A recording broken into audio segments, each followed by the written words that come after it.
All right. We're live. This ought to be interesting, man. I'm trying out a brand new laptop. I haven't done this yet with this. I'm using a wireless link for my big monitor so I can see everything that's going on. So we're live now. We've got somebody in there watching us. And this is pretty good. Cody, man, I'm glad. Dude, your canoe looks freaking dynamite, man. Are you going to put pics up of the finished product on Instagram? Yeah. My last ring for engineering, I can't really hear you, man. Your mic is a little.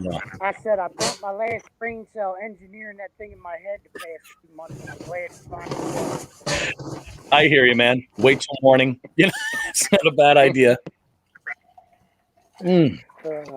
Oh, so we got a few people jumping on. Todd, that video of them yellow perch was fucking awesome, bro. That's crazy. Yeah, that was fantastic. Like that huge school. Giant school. That's crazy, dude. I mean, I'm talking. I posted the full video is not up on YouTube yet, but I grabbed it for Becca so she could use it in her video because we were literally just sitting there. It had been like a slow-ish day, and then all of a sudden, out of nowhere, hundreds and hundreds and hundreds of giant.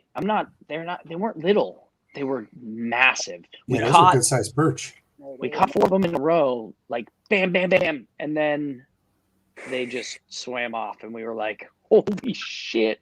We could have chased them, but whatever. It was fun. That's awesome, though. Was that water camera that you've been getting all that footage with under the ice? Yeah, it's the AquaView. Yeah, I was going to ask you about that, or somebody that had one. Does yours have like the card built in for when you record? Like, do you just put it in the AquaView? No, okay. Do you have to get like the whatever it is, like the converter deal, like that the Twitch streamer guys use? That deal, okay. Yep. I think Vex makes one. I don't know how expensive it is, but it's got like the card built in, which would be awesome because it's a huge pain in the butt. Like you have to put the converter on, then you have to have like a separate battery source and all that. Like, I agree.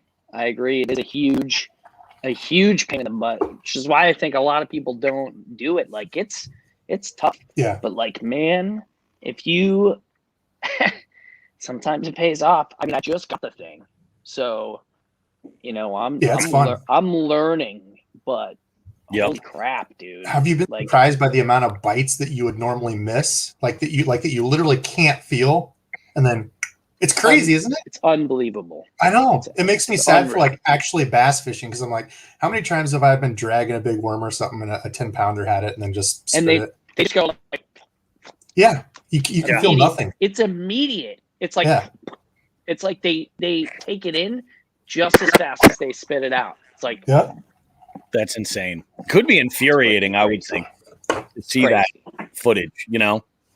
Yes, it is. Not fun. So where are we live right now, Bobby? So right now we're live in 2 spots: the Jigs and Bigs YouTube channel and on the Jigs and Bigs Facebook page. We've got a handful of people all over the place. A few comments coming in. Lauren from our sponsor at Three Bells Outfitters, alongside the Niantic River. We've got Gravy Fishing and Nelson. Nelson is one of our jig heads. He's a regular. And he's part of the team. So everybody, how you doing? Thank you for checking this out. This response was way better than I expected. I invited so many people to jump on this stream. So these windows are going to get smaller and smaller and smaller. I just want to see how it works. I'm like, screw it, man. Let's see how many people we can get here. They say I can do up to 10. I'm wondering how it's going to work. And, you know, it'll be interesting to say the least. Yeah, Becca said she might drop by. We're going to go up and ice fish tomorrow. Oh, nice. So very nice. Yeah, we'll do a little ice fishing, use the underwater camera. There is Sean the fisherman, and we've got Chris Laurie jumping in. Chris, how you doing, dude?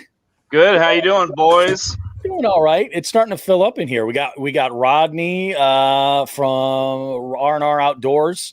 He's watching on YouTube right now. He says, "Hey, Debo." Hey, what's up, man?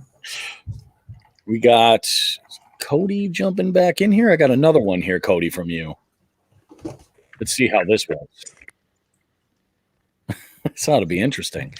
So yeah, I figure we'll just kind of talk and play around with this and see how it all works out, and that's pretty good. 7 guests. Sean, how you doing, dude? Well, since we last talked, what I did was I took a 2-hour nap. Did you explain to what everyone was going on and why I may be in and out this evening? No, I didn't. And we're live, so I don't want to put too much out there. But I'll go ahead and say it. One of my restaurants that I frequent. Yeah, mistakes were made. One of the restaurants I frequent, I ordered my meal in my normal allergen fashion, and they labeled it that it was allergen free. And about halfway through a slice of pizza that I got from them, like, there's no way. So I called the place, and they're like, "Oh yeah, we fucked up." So I turned around and got my regular pizzas to put in the fridge because at this point now I'm fucked. So I'm like, all right, well, I get up to the it's a pickup now. They have a pickup system. So I get up there and they say, "Sir, we're so sorry." I go, "Yeah, not as sorry as I'm going to be in about 2 hours, buddy." So, I've out. Yeah, so I'm in and out. I got the best. You always have the best stories, bro. It's what we do. Yeah. It's my life. So I'm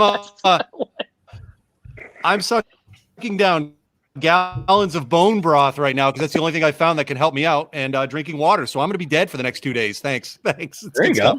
I paid to do that. That broth is an elixir, dude. That's good stuff. It is good stuff. It is. It's magic. Homemade, or are you getting this out of a box? What? Is this homemade or out of a box? No, I got it out of a carton. Nice. Very nice. Yeah. That's what happened. Some labor. Hey, can I say hi to everybody first? I see Todd there. Hi, Todd. It's been a while. What's up, homie? Not much. Debo, I haven't met you face to face. We are right now. How's it going? Thanks for being on the show that one time. You're awesome. Yeah, Cody, for sure. What's going on? Just shitting myself. It's all good. Cody, how are you? Sorry, we had to meet under these circumstances. You should have got some adult diapers for the day. I should be in fucking Depends right now, but no. Part of me is really surprised he's even doing this today. When I told him, I said, I was like, trivia got canceled. We should do a live stream again. And he was like, let's do it. And I was like, you sure? He goes, I'll be live from the bathroom. It's possible. I don't know. Sean, that'd be great.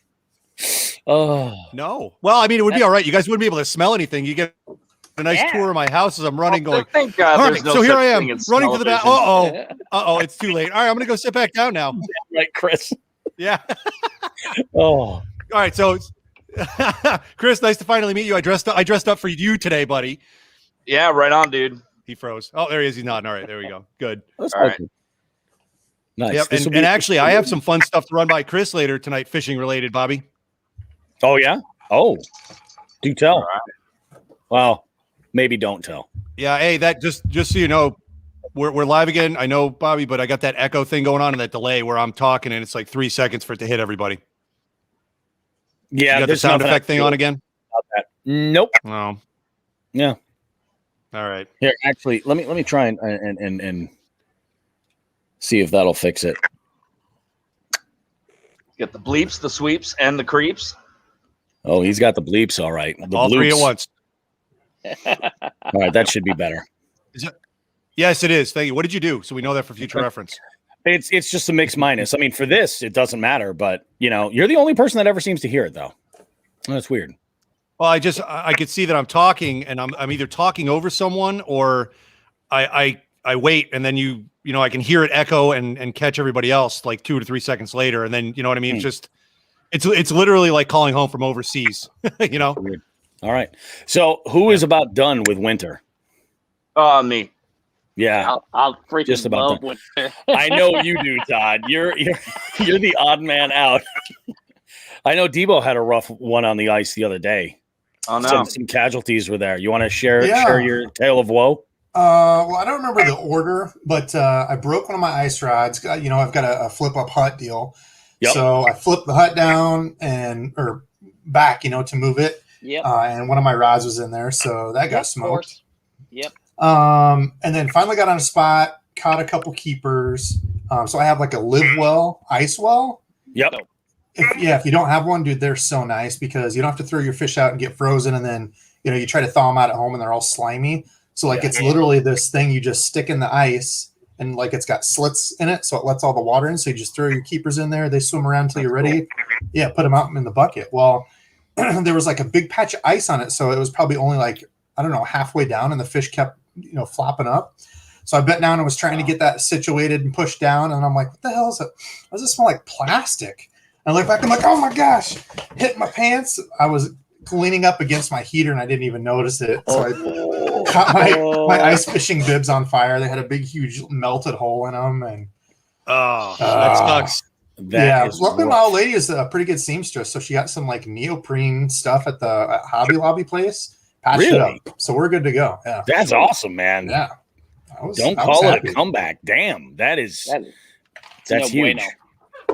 We got Roadkill Nick watching on YouTube. He says we got the whole squad today. You're damn right. And this may just be the very beginning. This is pretty awesome. I think we still got Cody. He keeps dropping out every once in a while, but he's out in the States in Maryland, I believe. He is out there. He gone. When you said that, and his face froze kind of in the perfect sort of position. I was like, I don't know if that's live or if we've lost him. We'll find out. We will find out. Maryland Squatch got him. Maryland Squatch. He'll be back. All kinds of good stuff going on. Everybody's got to get their boats ready, maintaining all their open water stuff. Yeah. I'm excited. The quest for open water starts this weekend. It's coming really quick. Yeah. Thankfully. It's going to come quick. Yeah, today was supposed to be the coldest. We could already do rivers and stuff here. Oh, easy. yeah. Down in Rhode Island, it's all ready. That's awesome, man. That's awesome. It's not. God damn it. It's not. You live for the ice, though. I know. That's like that. You live for it, man. I'm like, wow. Next year, I'm going to start gearing up in July. Check this out. So I got the job on the fishing boat, right? Yeah. And the mate that I was working with all winter, one of the first things he says to me is like, "You just wait until cod fishing. You're gonna be freezing your ass off." And I'm like, "Bro, I mean, I'm an ice fisherman, so like, come cod fishing season, he's freezing his ass off, and I'm over here, and you're like, this is okay." I'm like, I'm wearing my ice fishing bibs, bro. Like, I don't know. Like, I'm toasty because they don't wear that stuff, He was wearing like jeans under like regular Grundens. And I was like, what are you doing? And you're going to get soaked. Like, it's just a part of it, right? No, the Grundens are waterproof. Oh, all right. Okay. But they're just not insulated. Like, there's no insulation at all. There's no insulation. Yeah. None. Zero. And they're great. They're perfect for all year until you get to the freezing cold. Yeah. But yeah, that is rough. We still got to talk, man. I want to organize a Jigs and Bigs outing on your boat. Get everybody out on the salt, Yeah. When's it like what I know you guys mainly like the party boat you're on does a bunch of different targets a bunch of different species. Yeah, but it's over now pretty much. It's pretty much done. It's pretty much done. And this spring I have a couple options, so I just need to figure out exactly what I'm gonna do. I'm pretty sure I made my decision, but that's cool. It's gonna be either way. It's gonna be a blast. Working on the ocean has been.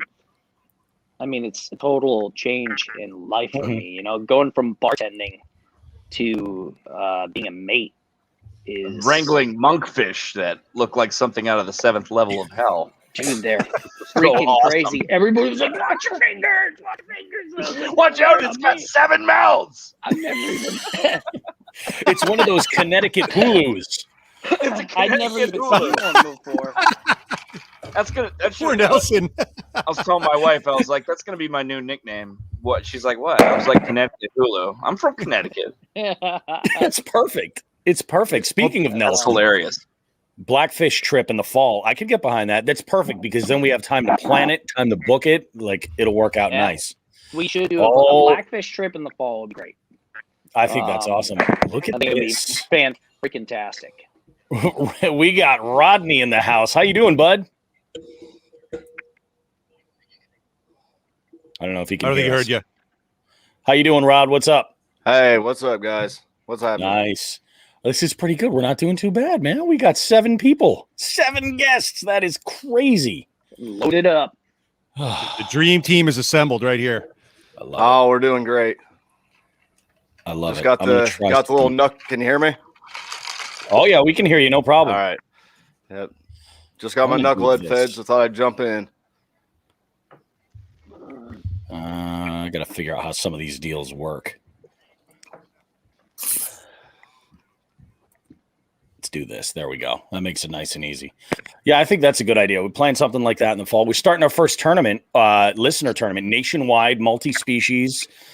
Starts in May. That's going to be pretty awesome. Rob Lekomsky. How you doing? What's up? I know Rob. I went to high school with Rob. He's all of a guy. Hi, Rob. How are you? I dragged Rob a couple times into the Chicopee River before I used to get into waders. Like I would just put on a pair of like basketball shorts or whatever and just walk right into the muck. Like just fuck it. If snapping turtles and leeches were on me, leeches. That's I used to smoke cigarettes, so many a leech has felt the wrath of the end of a burning butt. But there was a couple times I dragged Rob in there with me. He's like, "You're fucking nuts." I go, "Come on, don't be a pussy. It'll be fine." Yeah, smart stuff. That's how smart I was when I was 18, 19. I will say this much, that the only phrase that sums that up perfectly is that is some Chicopee shit right there. For our Western Mass listeners, you understand what I'm talking about. Look at this. Oh, wow. We're letting everybody in here now. Oh God, Uh-oh. The standards have dropped. Wild Bill, things are about to get crazy. What's up, Bill? What's going on? Oh, this is going to be great. So, word on the street is that John B got engaged. He's getting hitched. Yeah, I saw that today. Yeah. I was like, that's pretty impressive. So, like anybody in the wedding industry, the first thing I did was send my congratulations along with my business card as an officiant and a pretty damn good wedding DJ. So we'll see what happens. We'll see. It could be awesome. They could be married by Padre roast beef. Think about it. It could work for everybody. Hey, I would let you, DJ and marry me. Keep that in mind, folks. Many people would let Bobby marry them. Are you a J? Are you Apparently. a JP? Are you a JP? I am a JP. Yep. Are you really? Oh yeah. Damn, you can do the whole shebang. Yeah, I've done it before. One man show. Can you DJ at the same time? All of it. All of it. I do the music literally right from the arch wherever the ceremony is. Run all my own sound, everything else. I'm a madman. Yeah, I'm a control freak is what it is. I've seen it. If Bobby's one of those guys that has a big bass drum on his back, he's playing a harmonica while strumming a banjo, thumping, and he's got a fucking an accordion. Yeah, an accordion. He's all over the place. It's great. That's what I do. Great to see. Burning. Lauren jumps in and says, "Burning butt." No pun intended. That's accurate. That's accurate. I remember pulling Rob into the river. Oh, poor bastards. Oh goodness. Oh, look at this. So we're going up the shears with this one here. Wow. Yeah. Oh, where is he? Lip gripper. I'm not sure. He's coming up in the slow. shears. He is up the shears. Oh my goodness. He doesn't want us to see him. So we got Alex Swamp Rat Fishing is going to jump on about 8:00 at some point. He's got to put the kids to bed, and then he's going to jump on and join us as well. So this is pretty awesome. I got a bunch of like past guests and future guests all in one spot. This is great. This is great. Mitch, no, I don't think anybody can hear you. Your mic is on, but we definitely can't see you. You look like a Pokeball. Bobby, while we're waiting for Mitch, I'm going to go ahead and attack Chris, okay? Go for it. Chris, you're a machinist, correct? Oh, correct. I am. All right. Yeah, Bobby knows where this is going. So you want to do this live on YouTube and Facebook, or let's do it? No. I'm just asking some general questions. Okay. Do it live. So, yeah. So, how difficult would it be for someone to a machinist of your skills to create a mold for, let's say, jig heads? For jig heads, probably not that complex. Okay. How expensive would it be? Again, asking for a friend. Asking for that I'm not sure. It would all depend on the design, the material you want the molds made out of. Expensive. Yeah, it varies. It depends. Depends on what the design is. Okay, prosecution rests, Your Honor. We'll talk about this later. All right. So we've accomplished. We've determined that the skill set is there, and then it's feasible on a financial level. That's good. The time hasn't been great for anything. I haven't been able to do anything custom or one-off like that because we're so slammed with production. Yeah, and I have been since COVID. Yep. So I believe it. I do a lot of medical work, oil and gas, but mostly medical and optical machining. Cool. All right. Well, we'll talk. I mean, we're going to talk in the future anyways, I'm sure. Yeah. Number one, for fishing in the spring. Number two, soon as concerts come back. Bobby and I have some shit lined up for you. Oh, yeah. Oh, yeah. I'll be ready for music, man. I miss it more than anything. I really do. I've been like getting by the occasional Clutch live stream. They do it every couple months. And yeah, it's just sad. Like I get the t-shirts for it and I just kind of want to weep. Like it'll be back. Concerts. I know. It's going to happen. It'll be back. Everything. I talked to my friend who is a tour manager and does monitors for shit. He went out with Snoop Dogg last year or 2 years ago. Nice. And he said basically every single venue in 2022 is booked. You couldn't even book somebody's backyard if you wanted to because all booked up. They're ready to go. Yep. So here's to awesome. hoping. Tickets are selling. It's crazy. Side note, I caught Snoop Dogg live in 1996. That was quite the experience. Nice. That was at the height of his powers. Of course you did. Of course you did, John. He's still powerful, man. Yeah. He's still got it going on. Oh, absolutely. Yep. That's ridiculous. Oh, this is good. This is really good. Cool. So what let's talk. What's everybody most looking forward to with 2021?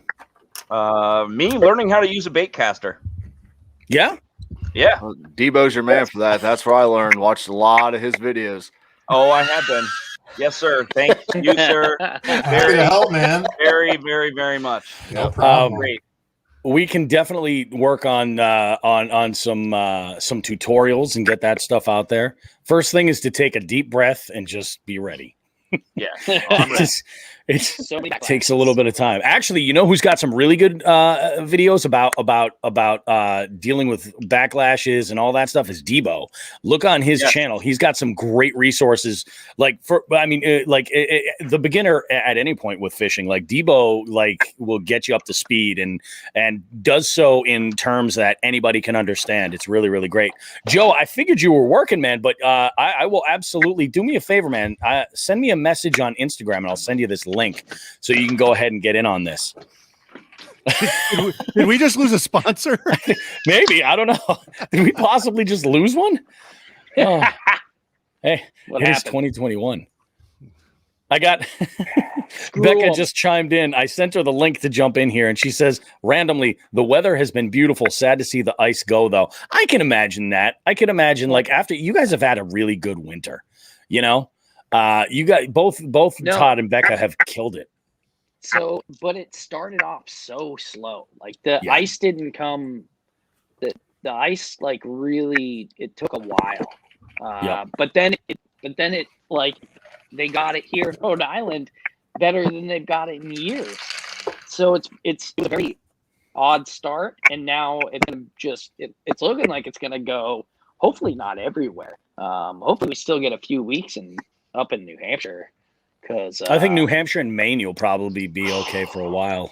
We're supposed to go to Maine on Sunday for Lakers with Joshua. I can't pronounce his last name. At least I don't know how to pronounce his last name. Precision Angling. I don't know if you've heard of him. Okay, I've heard of him. He's freaking. He's one of the most underrated fishermen on YouTube. No kidding.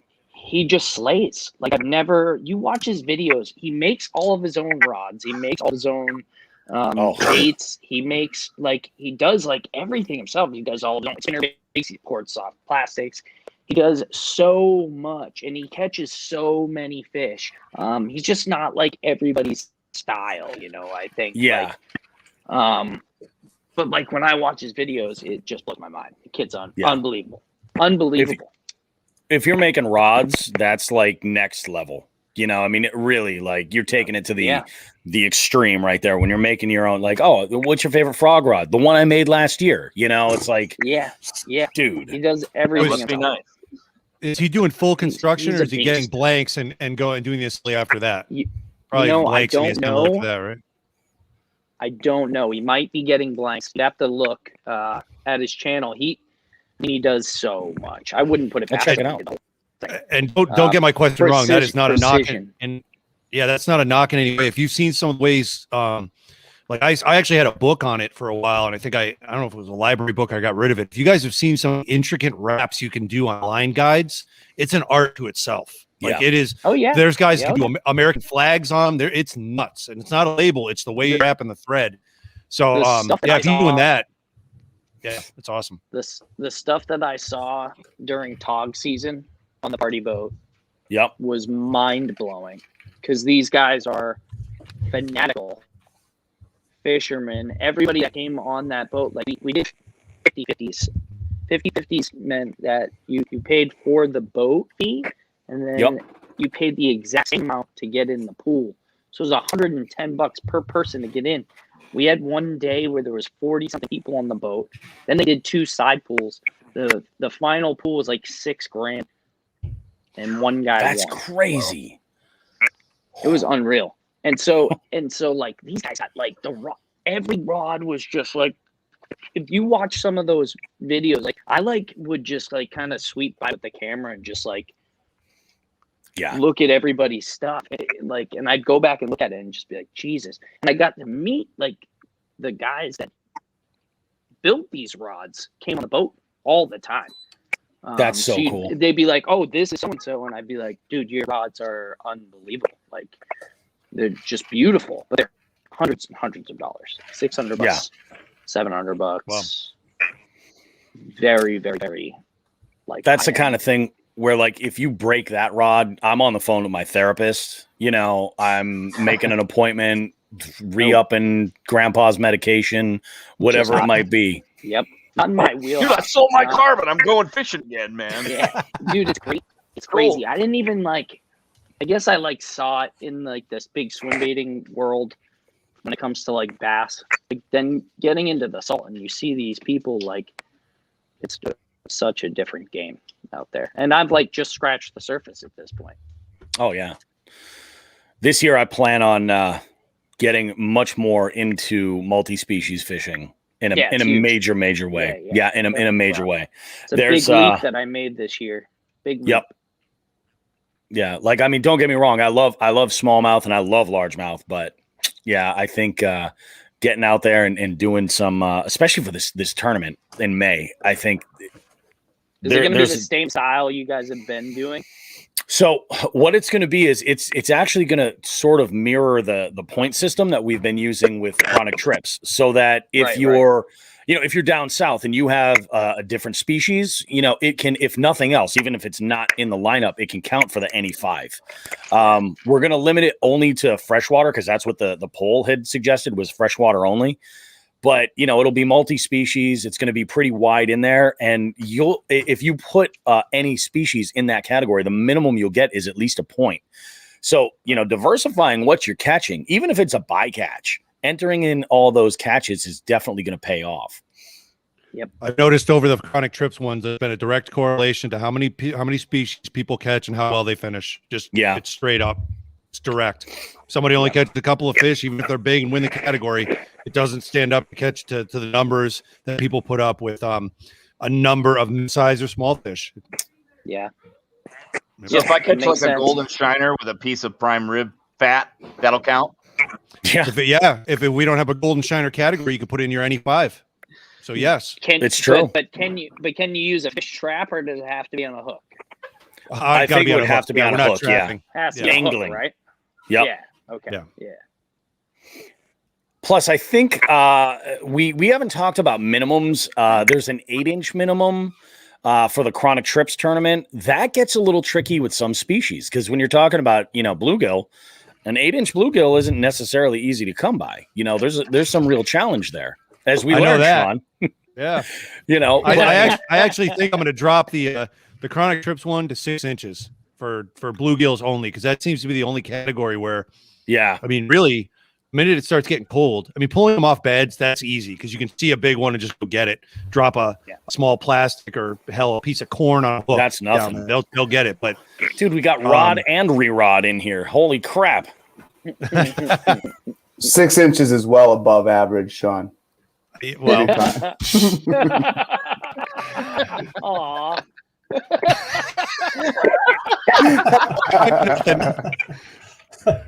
I got no thanks, Bill. That caught me off guard. Here I am, all geared up to fishing, not sexual innuendo, and you went there. This is where we go. Right in the gutter. You take that how you want to take it. I was talking about some bluegill. Yeah, me too. Oh, I do love it. It's pretty. And what's funny is I was surprised people wanted to do prize packs for the winners of various tackle collections and things like that instead of a cash payout, which is I'm all about that. I actually think that would make it a little bit more interesting, you know, and we may even end up being able to have more winners that way. You know, we might be able to do a top 10 or you know, it's nationwide, so it could be. Yeah, and one of the twists that we're putting on that too is for the bass category. I'm actually not going to compete in a tournament as director, but I am going to do similar to what Mark Huard did for Chronic Trip still does, which is Mark has the beat Mark at brown trout category for a prize. So I'm going to do the beat Sean at largemouth because I don't think anybody's topped any of my largemouth for the Chronic Trips yet. So Southern anglers line up because you know see what happens. What's the biggest one so far? For me, for all of them, I think hold on. I'll tell you. Give me 1 second. Oh, he's got the database. Let's. Of course he does. I do. Well, no. I have I have the Chronic Trips. The Chronic Trip record is actually posted on Jigs and Bigs, so it's there. Let me see. I have it somewhere else too. I've never met anyone so meticulous with it. It pays off. Fishing information. Yeah, it's crazy. Not if you want to lie, it doesn't pay off. Well, that's true. Look at when it comes to a database, the information that you're using is only as good as the information, or what you're using, what you want to get out of it is only as good as what you put into it. So you can look through my database. Like I said, I've got whatever number it is, like 5,000 fish since 2009 across all species. And, you know, maybe 150 of those are what we would all consider trophies. So you got to figure that's what, not even 10%. No, right. 5, but not even 5%. It's like pyramid. So I'm writing all this stuff down. I cannot tell you. Well, I could tell you if I wanted to go into it, but I'm not. I can't tell you off the top of my head how many, 8 to 14 inch largemouth I've caught. I mean, hundreds, if not thousands. There's just so many. But yeah, the problem to have. The nibbler largemouth is a state fucking fish up here. So but applying that data and saying, okay, so I've gone to this lake, I haven't caught anything over 15 inches. Do I want to keep pressing my luck there? Do I want to go to a place that it seems every time I go, I catch something that's worth a shit? And it could be over 4 pounds, it could be over 20 inches, whatever measurement we're using. But the Chronic Trips record right now, the biggest largemouth caught was 21 1/4. I caught that in August. So that's 5 pound plus, and that one was fat too. So it's not that's beatable for mass. Although I will say, did you weigh her? No. Was she like 6? She was a big fat fish. A 21 1/2. You're over 5. I mean, that's. I'll bet she was 5 1/2, 6. 5 1/2, 6. Yeah. There was this last episode we had Daniel Crater on, and he was in the. It's actually the artwork of that episode. He caught a 9 pound, 11 ounce largemouth, and it was 27 inches long. Yeah, that's unreal. That's like huge. That's like the size of the pike I just caught through the ice. Yeah, that's crazy, man. That's insane to think about, that being a largemouth. Yeah, I mean, that's crazy. Ridiculous. That's crazy. It's crazy. Like regarding Nelson jumps into Western Nibbler Cheez-Its. That's very accurate, Nelson. That is painfully accurate. That's, in fact, I think I'm going to need a moment. 5 pound, 10 ounce. That's no nibbler. That is no nibbler. It's funny. There's Shan O'Gorman I think is his name. I'm probably messing it up. He's a he basically works in pond management. Yes, exactly. Yeah. And he's done a couple of episodes of Tackle Talk, and in one of them, it was the last one. He kind of broke down some of the myths about bass and the way that they feed and their lifespan. So there was this initial thought that I had kind of carried for a long time that the longer a fish would be, generally speaking, the older it was. But that's not the case. Like, they don't have a shutoff switch. If the food is there, they will continue to eat. And they'll continue, and the way their bodies are. Yeah, they'll just continue to grow. Yeah, that's true. Yeah, the weather does play a huge role. They grow a lot faster in Florida than they do up here. Yeah, I would say part of it's genetics too. Well, and because they have, that southern strain that.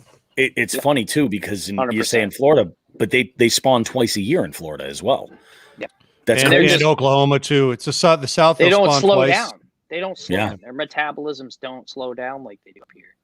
I wish I had a bass's metabolism. Well, you think about it too, is with when it comes to weather, Todd, you're dead on with the weather, but it's more the length of the growing season and the length of the feeding season. So they're small or southern and northern largemouth, they're operating at the same temperatures, but the difference is the water is 40 and 50 degrees right now in Florida. We don't have that, and they're already pre-spawning and spinning up, and it's just a wider window. That's why northern largemouth are so much more aggressive. They've got that smaller window. They gotta pack that feeding in, and they just don't. They don't have that time.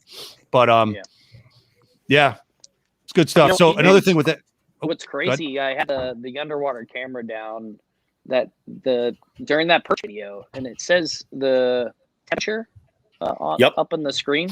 It was freaking almost 43 degrees, 20 feet down. Makes sense. Yeah, which is crazy. I mean, it's bananas. It's science, but I didn't think it'd be that warm down there. Oh, I guess that was great video of that school of perch. That looked so awesome. Oh, that was wow. I would consider like saving that and selling it as like a screensaver because it's gorgeous. It was unbelievable. I can't wait to match up the audio. I gave it to Becca, and so I just like slapped it on TikTok and then threw it on Facebook for fun. And it's like has so many freaking views. I can't even. But so I haven't even matched up the audio with it in the fish catches. Like, I can't wait to freaking do that. That's still a couple videos down the road where I'm gonna actually line that all up and get to see catching those giant perch within that insane school of fish.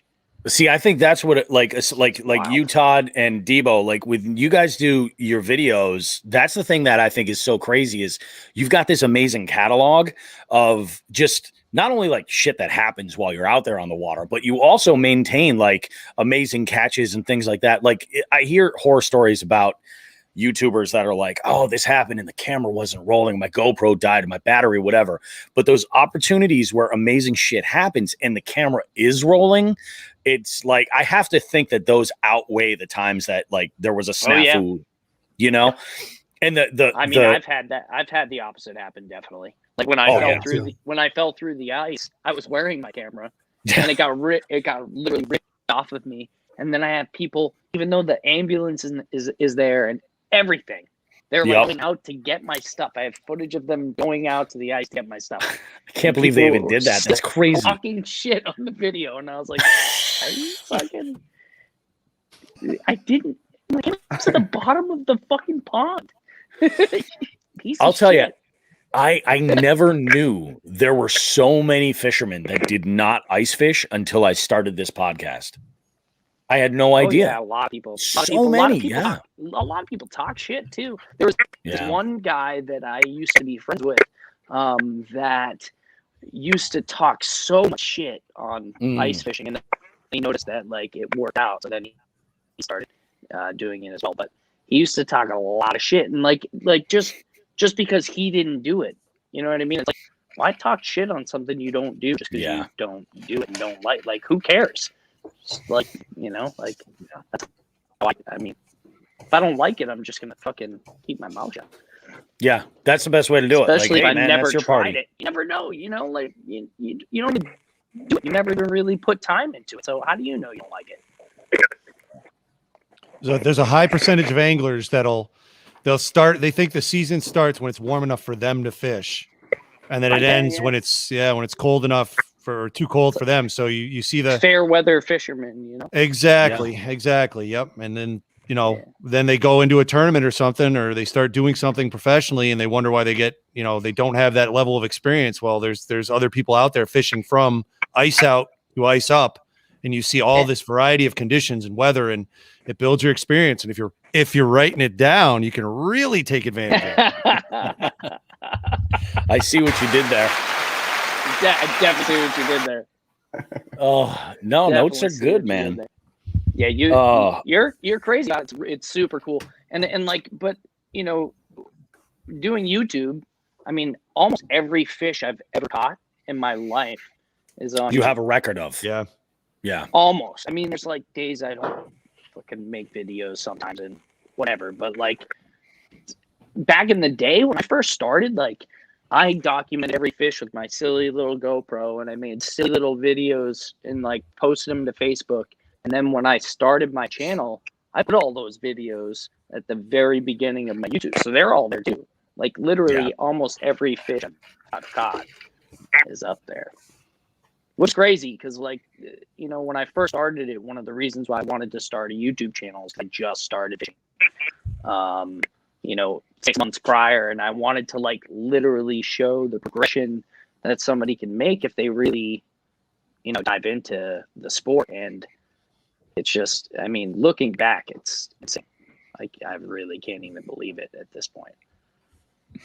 Nelson makes a really good point about ice fishing right there. He says ice fishing rules: essentials, grill, food, and beer. He's lying. It's grill, chorizo, and wine. It's true. And I Roadkill really Nick drink on the ice. I don't really drink when I film too much. Yeah. It's funny. I don't like to drink while I'm out fishing or like working or whatever. Yeah. I don't know. But I mean, live streaming is a different story. That's something else. Roadkill Nick jumps in and he says Sean's inspired him to keep notes from now on. It's funny. Sean's inspired me to keep some notes, and I'm going to start keeping a localized on my hard drive hard copy of records. But I've been utilizing a lot of technology as far as like I've been using FishBrain a lot to kind of track my catches, and then it gives me the added benefit of knowing the records every single year and going back and figuring that out. But I've been toying around the idea of changing over and using Angler instead. Only because there's a couple of features that I think work out a little bit better. I know that there's a clip-on button that you can put on, the brim of your hat, or I mean, even I think Abu Garcia is the company that makes those rods that have the clicker built in, but you can, put a catch right in instantly where it takes all of that data, the weather information and everything, and puts that down. You go back and enter the measurements afterwards, add any pictures or whatever that you want to keep with it. And then you have a library that's digital that you can, use with you. I don't know. Do any of you guys use any of those apps? Or am I I don't think I follow any of you guys on those apps. If you do. I use FishBrain, but I just post my videos to it sometimes. Yeah, I think, FishBrain is a lot more social, I think. And I think that's what originally drew me to it.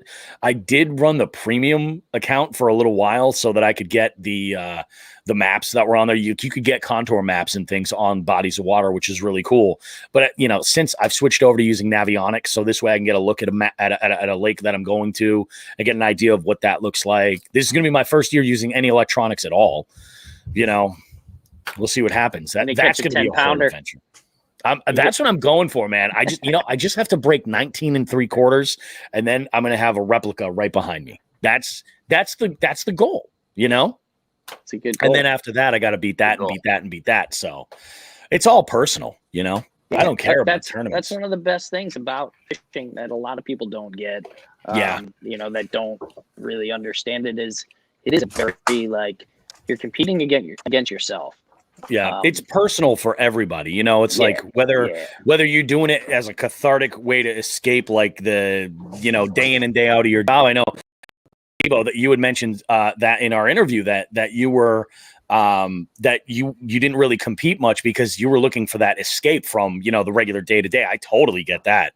But also at the same time, it's like everybody that's the beauty about fishing. Everybody can get what they need if they just go out and get it. Yep. It's amazing, Yeah, absolutely. I just want to beat Sean. That's all I want in life. God damn it. In the tournament or with a stick or both? Either, whatever I have to do, Sean. Okay, well, we can arrange that. It's all good.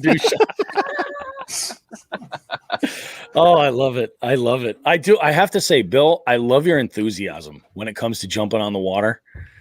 And you know, like that first that Chronic Trips tournament you were in, I was like, this is where the shit talking. Like, this is the true OG of shit talking. Dude, I got Rick Flair trailers ready for April, so let's go. Well, look, right? With Ultimate Warrior face paint, brother. Bill, your shit talking is second only to Rachel Walker's. She has just been lighting me up lately. Oh my God, Rachel has started a problem. I think you did a pretty good job. Clapping back, as they say. So he did. But let's talk about New Jersey a little bit, because in a little while we're gonna have Alex Swamp Rat Fishing in here, and there's a little bit of, in a way, where Sean, you have a little back and forth with Rachel. Rachel and Alex have a little back and forth, Northern Jersey versus Southern Jersey kind of thing going, and I think we have to organize a New Jersey send and do some fishing in their area, and you know, maybe come up with like some sort of a challenge down there. Maybe that's where we do the boats and scroats challenge.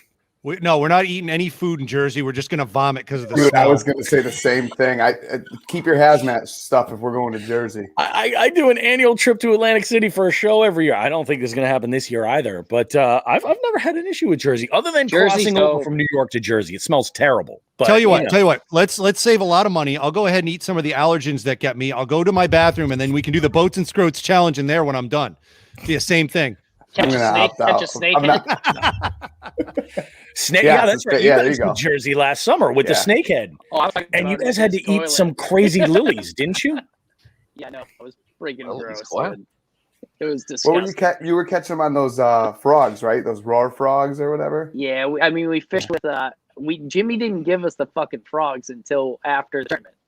You know, so I didn't catch shit during the tournament. They sent me 4. I can't wait to throw them. I have a bunch. I'm gonna sell them. I was waiting. I got a whole box of them. They're freaking great. They're unbelievable. They work so. The hook set ratio was fantastic. And they're super cheap. soft. Yeah, super soft. The way they sit in the water because of that metal spinny thing in the butt, it just sits perfectly, so that the fish can come up and just. They get the hooks perfect every time.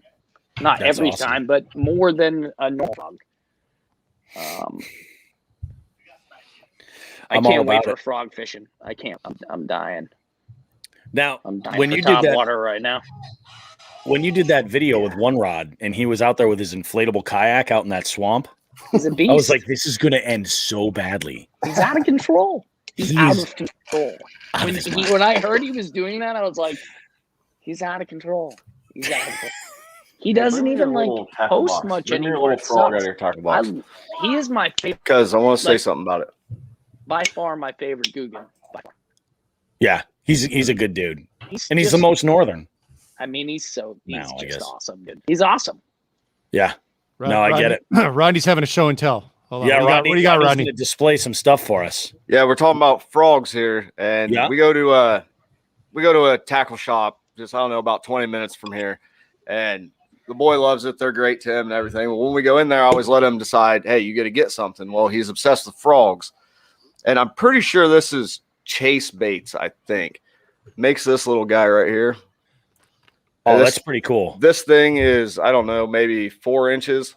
It is an absolute killer.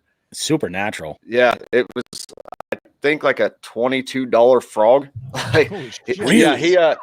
He doesn't pick the cheap stuff. No, he's got good taste. Yeah, I go in buy like a $4 bag of plastic worms, and he gets this $20 frog. But it's the real deal. They're awesome. Oh, Nelson says, oh no, they're talking. Nelson and Rob are going back and forth about ice fishing.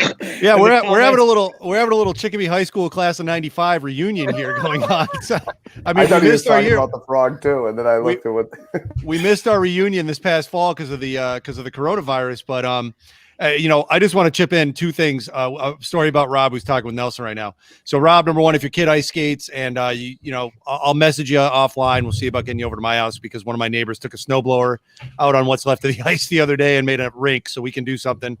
Nice. Second thing, and I'm assuming it's. Well, yeah. Well, no, I'm escorting and I live there. That's different. And then once you're in, you could just go whenever you want. Yeah, right? Just like Bill. So and Rachel. Yeah. They're out there lighting fireworks in my house saying, "Hey, Sean, look what we're doing." Jesus Christ. So when my second son was born, I think was the last time I ran into Rob outside of a high school reunion.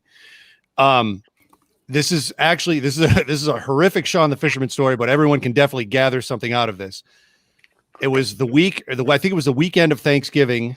It had to have been 2008 or 9. I can't remember what year it was. So I ran into Rob and his wife. They were buying golf stuff at Richard's Sporting Goods. And I think it was the day prior, my son, it was Black Friday. It was Black Friday of the year. The day before, my son had choked on a fucking fruit snack and he was 1. And thank God, I mean, Bill, you you always laugh at the freaking military training every whatever months you got to go through with CPR and first aid.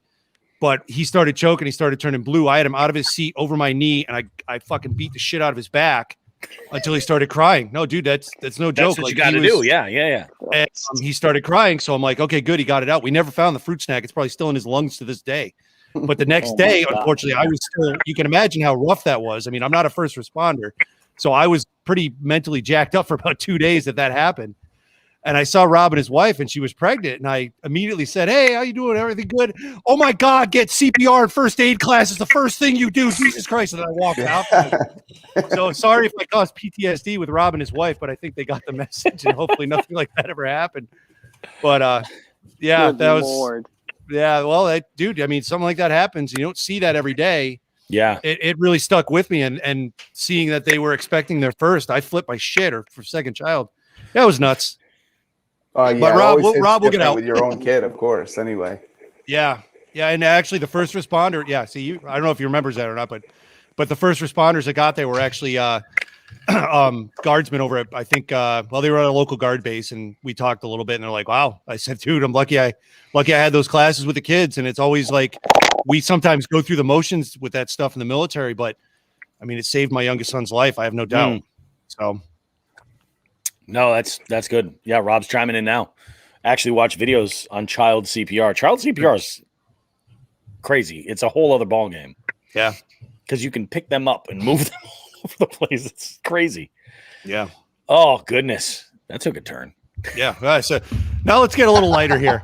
Bring back the frog, Rod. Bring back the frog. We want to talk about the frog. Frog was pretty, and it had nothing to do with death. Speaking of the boys already put it up. He's all curled up in the chair now. Well, now the show's ruined. Thanks. Ruined. I have been toying around with. I've had all of these like buzz toads that I've just never used before. Just never.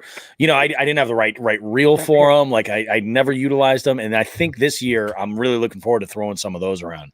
The spot where I did all that like training and sort of like real wood shedding with a topwater frog, I think I want to bring that over to because it's just it's made for frog fishing. Like once June kind of rolls around. Going to be all choked up with weeds. I can't wait to throw my rat again. Oh my God. I'm buying another one. Dude, the day I bought it from Joe, right? I went to Old Glory and he's like, "Dude, you've been in here looking around for 45 minutes and you picked a rat." And I was like, "Well, yeah, man." Like, because you wrestle with it, I haven't thrown anything that looks like this. I was like, "All right, I'm gonna get it. So I go home and it's raining, it's shitty, it's cold, it's windy. Yep. And I live right down the street from a lake, and I'm like, I'm just gonna go pop out. Wife won't even see me go. I'll just run down the street, and I gotta go try it out. I gotta see what it can do. Just at least see the action. And it was so choppy. I cast it out there, and I'm reeling it back in, and I can't even see it. I'm like, oh well. And then bam! I'm like, oh, you gotta be fucking kidding me! I caught a fish. That's and I'm crazy. Like, I caught a 19-inch rainbow trout. On the rat? Rainbow trout on the rat? And I dragged it in, and I put it in the car. I drove home. I came in the kitchen with my rod and my fish. I'm like, all right, well, I got dinner. Is that cool? What size rat? What size rat is it you're using? Like the 20 or 30? The 30. Yeah. I heard That's brown crazy. trout. I heard brown trout hit him a lot too. A buddy of mine said he has a lot of success on the smaller rats with brown trout. This is probably what I'm looking forward to the most this upcoming season. Yes. What is that? This is that is a sex toy. Crawler. My buddy Chris Ellis makes it. It's a crawler. Like I used the prototype that he made last year, and I caught a couple big fish the night I used it. And then he used it all year, that son of a bitch, and didn't make any. And then at the very end of the year, right before the ice came, he started like actually making baits and stopped fishing. Doing orders. And so I got one, and I cannot like this next year during the night, this thing is going to absolutely slay fish for me. I was just gonna say that thing like, wild. It's gonna kill at night. Nice, dude. The color pattern's awesome too.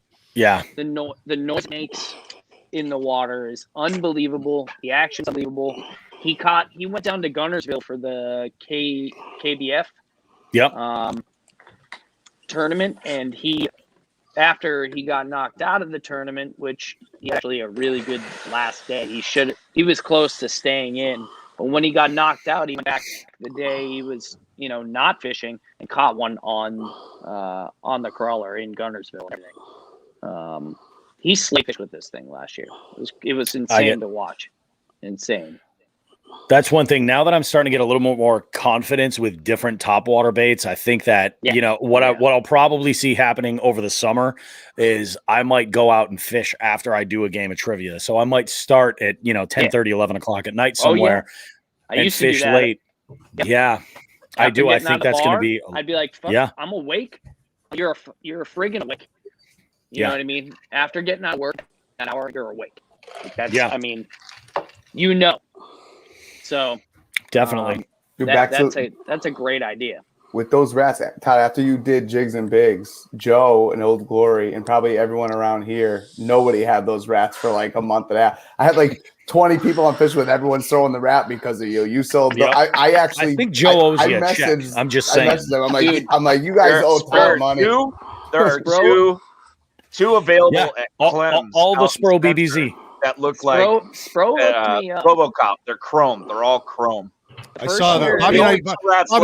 Bobby and I saw those at Joe's. Was it last week or 2 weeks ago? Whenever we went. That's right. Yeah, we saw that. We were looking at like, what the hell? That's crazy. Spro responded to me, and I said, "You guys owe." Throwing the rat. They really hooked me up. They really took care of me. Although Bill Simontel, like I've talked with him on the phone. He's an incredible dude. He's a genius, and like that bait is. I mean, it's so inexpensive too. Like for a big swim bait, it is. Yeah. And this thing, Chris is doing this for $150. That is bananas. I mean? Like the freaking, I know, but it's like handmade. Like he's putting a lot of time, effort, and money into it too. Yeah. Whereas like it's freaking $35. It's yeah, for what it is, you can't beat that. Yeah, it's got one of the best. It's the knock on it, the rattle. I mean, I've had a 6-pound bass choke the thing, choke it. Like they choke it. A bait like that, I bet all you're the catch way a down. ton of fish on all those sick baits you've been painting this winter. The python eyes. He's been. I'm sure I'll catch dinks. About all I can do. No, dude. Par for the course. It looks so sick. Though. It looks so sick. Thanks. It looks so sick. I've only been painting a little over a year. It's tough because I have like no artistic ability at all. So bullshit. I had to start from scratch. No, really, dude. Like, I can draw stick figures. Yeah, it's bad. But like with an airbrush, it's different because it's like different. Yeah. It's like layering and angles. So you don't have to draw because like I can't draw for crap. And like I didn't know the color stuff, so I had to look up, like color wheel stuff, like what colors. I can't even think of it. Contrast well against others versus. Yeah. And like a good tip I heard was like look at sport jersey uniforms because they often pick contrasting colors. They never pick colors that blend. Mm-hmm. So it's like, when you're thinking of baits, you're trying to think of, okay, like purple and chartreuse is actually one of my favorites. Yep. So it's kind of like Lakers, purple and gold, yellow. Yep. Like silver and black, Raiders. things like that. But yeah, it's been a steep learning curve. It really makes you appreciate, like you'll see custom bait stuff like your buddy's crawler there. You see the big swim baits that are like $100 and you're like, I bought one a while back. I'm like, dude, that's ridiculous. That's the most I've ever spent on one. I got a hookup from a buddy on it, but dude, like once you see what actually goes into it, because I've actually just hand carved a rat, not like a rat wake bait, just a little, I think like 10-inch. I saw that. Yeah, and it took me like 2 days to do that all by hand. So you did that all by hand? All by hand. Yeah, it looks solid. Like it looks decent. It looks like sort of a rat, maybe a swimming poo with hair, maybe. Dude, but you'll catch them on poo. Anything. Yeah, dude, they can. What is it? Who? The cover scat. The scat. That's exactly what I was going to say. Was it Depths? Depths put that I'm not fishing with that, man. I am. Good Lord. No, the old Depths too. No. So, yeah, it really makes you appreciate, like painting baits. Like it would take me an hour to paint one crankbait. Yeah. When I wasn't good at it and you're proficient. So it's like, it really makes you. Well, your cranks look awesome. At that stuff. Thanks, man. Thanks. Your cranks look awesome. It's looking really cool. I appreciate that. Yeah. Hopefully I'm actually working on a website now. So within the next month, I hope to have that up and going. But yeah, it's crazy. It's crazy the amount of work that goes into that. I just picked up an order from Jen over at Jekyll Baits. Yeah. I know she's done a bunch of crank stuff, but it's crazy. Yeah, it's crazy. So that's dinks, awesome. Yeah, dinks for sure will eat them around here in Iowa. I guarantee you that. Hey, Bobby, can I chime in for a second? Of course you can, dude. What's up? So I live in a podunk town, and I have the worst fucking Wi-Fi on the planet. I keep dropping out. You know this. So I'm going to try to get this in before I fucking drop out again. Real quick, Todd, next time you come across the big school of perch like that, my grandfather taught me a trick a long time ago. Have a little trout hook with about a 3-foot, 4-foot leader on it with one of those big-ass red and white bobbers tied to it. And when you catch your big perch, hook that trout hook in the back of his dorsal fin, and he'll go back to the school, and that bobber will just be trailing around on top of the water, and you can follow the school the entire time. Oh, that's sick. But that's with open water, though, right? Yeah. I do it every year when the white perch come up here and spawn. That's actually a really good idea. Because also, I thought you were going to go with drop a grenade in the ice. To be honest. That was a great idea. Got him. Lauren's got a question for you, Cody. Whereabouts are you in Maryland? A small town called Crumpton in Queen Anne's County, Maryland's Eastern Shore. And when I say small, they had to widen the roads and put the yellow lines down this motherfucker. It's so small. Oh, all right. Maryland's such an amazing state. Like it really is. It's like podunk, buddy. Trump country. Oh yeah, I've had some really good times in Maryland. I have too. Playing shows in Baltimore was always amazing. I was going to say I've had some interesting situations in Baltimore, and some I won't get into right now. My best friend went to George Washington College in Maryland. It's in Chestertown, and they every May 1st they have a May Day, and like the whole college like gets naked parties. What? Yeah, I might have heard about this actually. I hitchhiked down there when I was 18 years old, and I fucking did that shit. Forever changed. Oh man, this is gonna get really good, guys. This little live stream is about to get weird. I camped out on my best friend's dorm, like set up freaking tent, like the whole nine. Oh man, that was a crazy kid. I had dreadlocks down to here. Really? See, Todd, I feel like you and I have met in another life, man. Like, I definitely feel like you and I have bumped into each other at like old like punk and hardcore shows in like Worcester or some shit back in the day. Yeah, I feel like we're kindred spirits in some I was very much into punk rock as a little kid. Yeah, and then like a lot of hippie shit, reggae. Yeah, nice. Yeah. Oh, good stuff. Hello. How you doing, D? Lord. He is. Our resident luchador. D has entered the chat. Goddamn right, dude, boy. He's wireless and he's getting all over the place. Look at this. We got 9 people in total. Cody's this has been working pretty good. We're going to call it 8.5 because Cody's in 8.5. Send him crab flavored chips, Old Bay flavored. Send them immediately. It'll get him better. Old Bay's the best. Fuck. Hey, Old Bay's for tourists. Old Bay's for tourists. It's all about the JO number 2. Fuck Old Bay. Old Bay sucks. All right, number 2, man. Yep. From the horse's mouth. All right, we'll remember this. I'll start. I make a crab cake every now and again, Cody. I'll remember that. I started crabbing before I was fishing. Oh, really? Yeah, honestly, me too. Cape Cod. 7 years old. My dad down in Old Lyme, Connecticut. Oh, so 7 to like you guys run 7 to 18. You guys run trot lines up there? No, it's illegal. Really? Yeah, well, in Mass. I don't know about Connecticut. Yeah. No, we did it all from shore. All from shore or from a bridge with traps.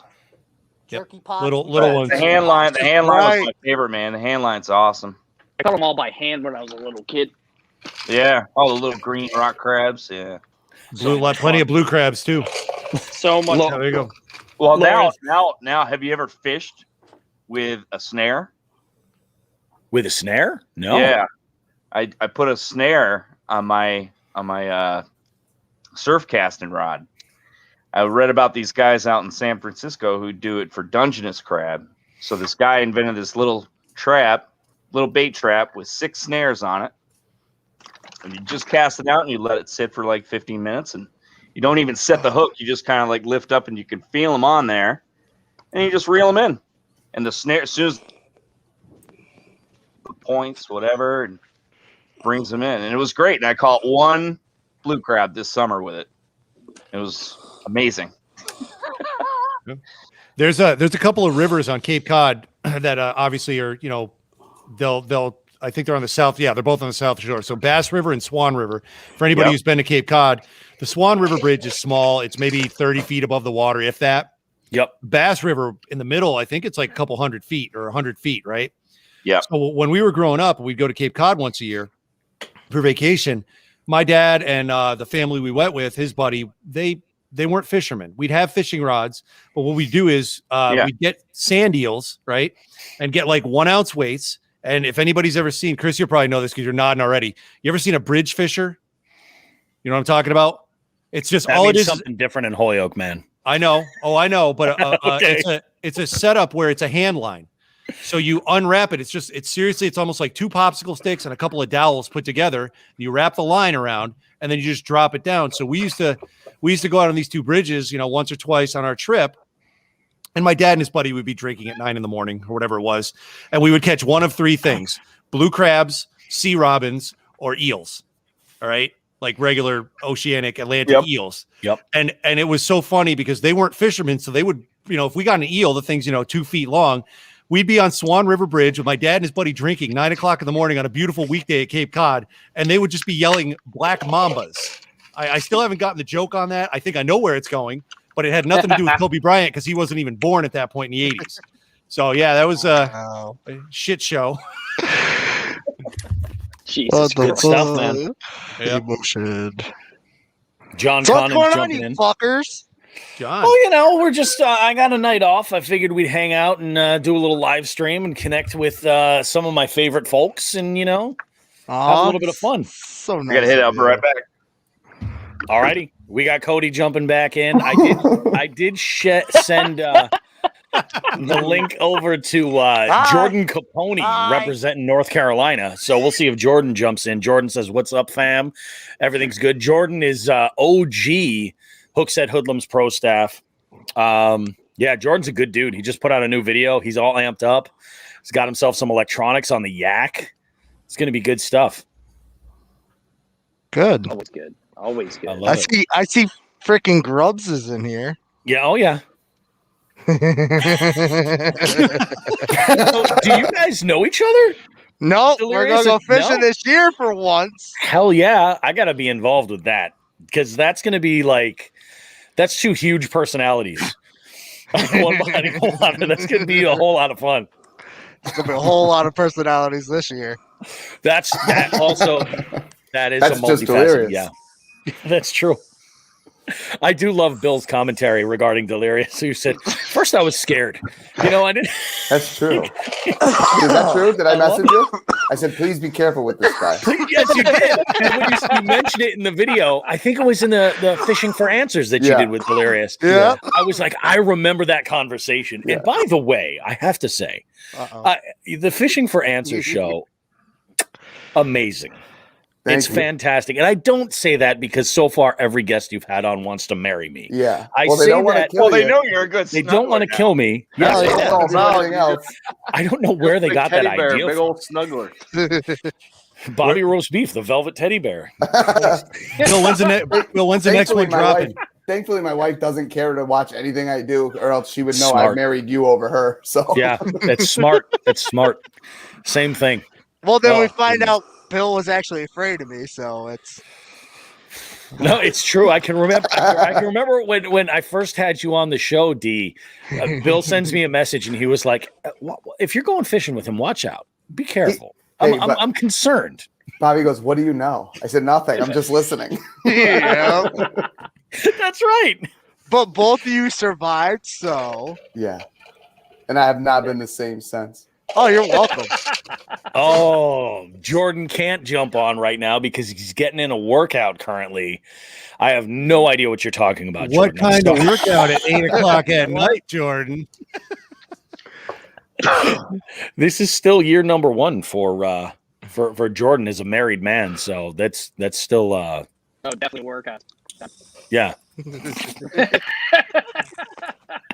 Oh my goodness. Good stuff, man. I texted Joel. Joel doesn't jump on. I'm driving the other day trying to have a conversation with Joel, and he's in my passenger seat watching videos of Devo. So, but he must not have got my text. That's what I'm saying. He won't even talk to me. He's watching your YouTube videos. I love Joel's whole air during the last episode of Fishing for Answers. Yeah. So wants nothing to do with it. He must have been bored. He must have been bored looking for something to put him to sleep. I think he was drinking some ASMR stuff. The best unintentional humor that I saw in that whole episode was when you said, "Okay, Joel," very clearly, no audio issues or anything. "Okay, Joel, fuck, marry, kill," and you went through the list, and there was a solid 30 seconds of silence. He goes, "Did you ask me something?" He didn't know what it was. Oh, look! He's like, "What the hell was that?" He's like, "You didn't ask me a question. You just said a thing." Yeah. This is crazy. We got all 10 slots filled, and then there goes Cody. Oh, yeah. Cody's in and out. Alex, how you doing, buddy? Swamp rat fishing in the house. He's going on an Old Bay run. What's up, D? Old Bay run. He's going on an Old Bay run. He's got a couple lines that cut up. Don't say he likes that Old Bay now. It's true. It's true. He's gonna come at you like a spider monkey. Here he comes right now. Lay right into you.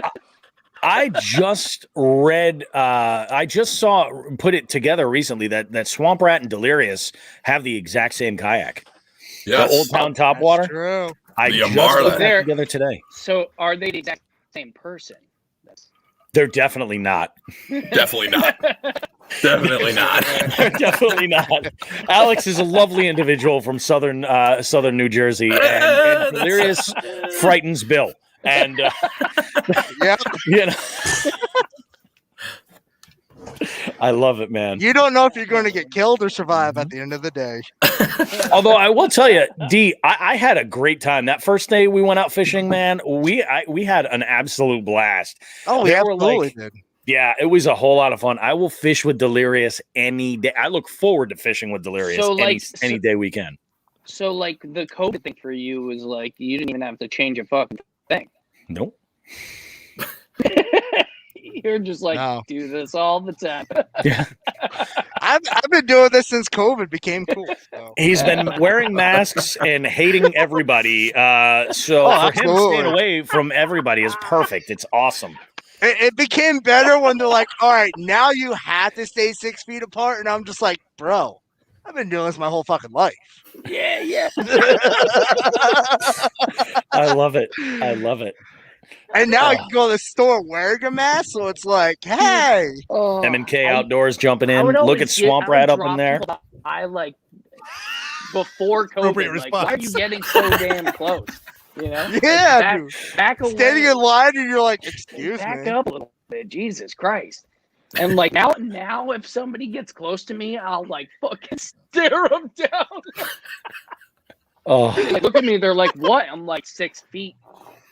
6 feet, motherfucker.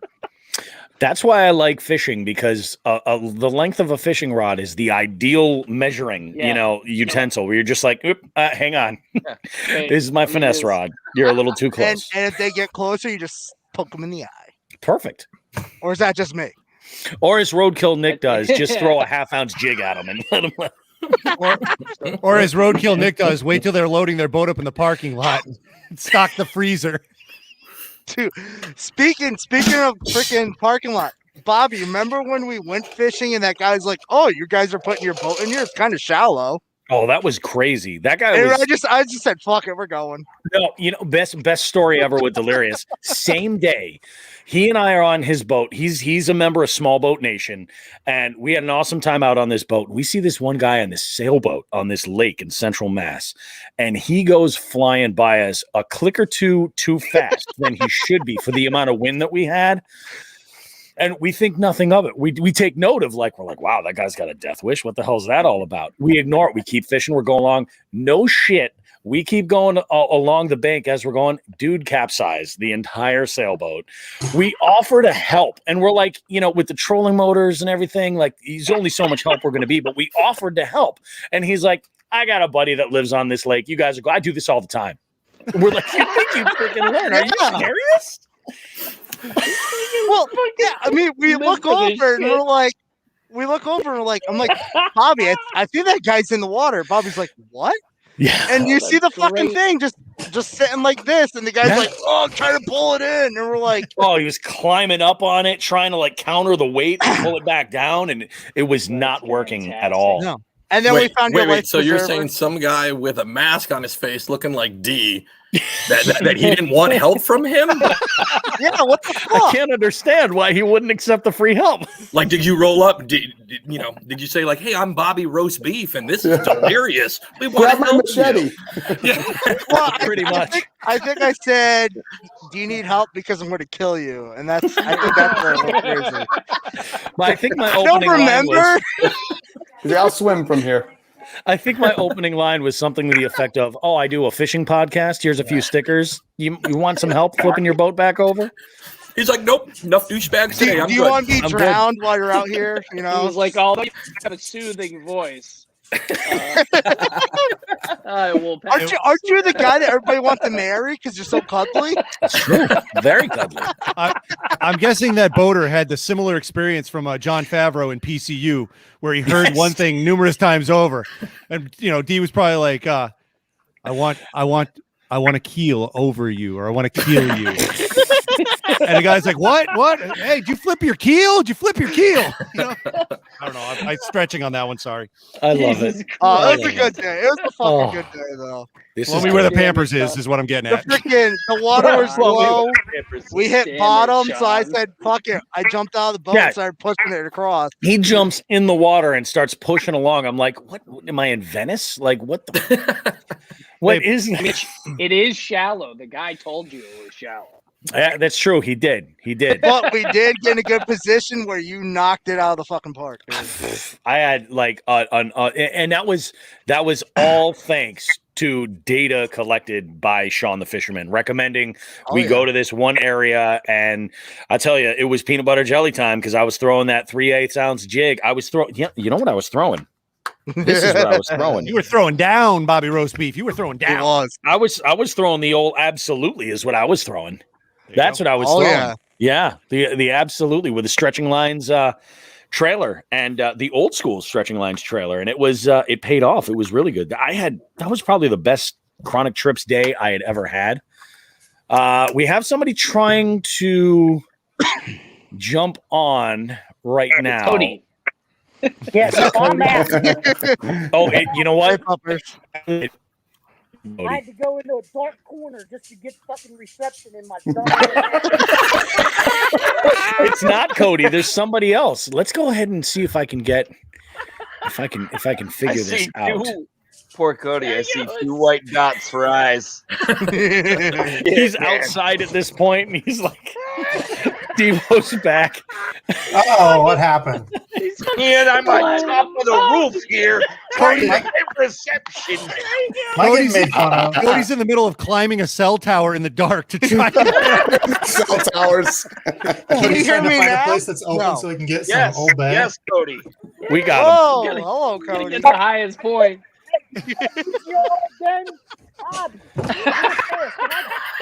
The next time he drops off, he's going to come back with a tinfoil hat. Mark my words. It's going to happen.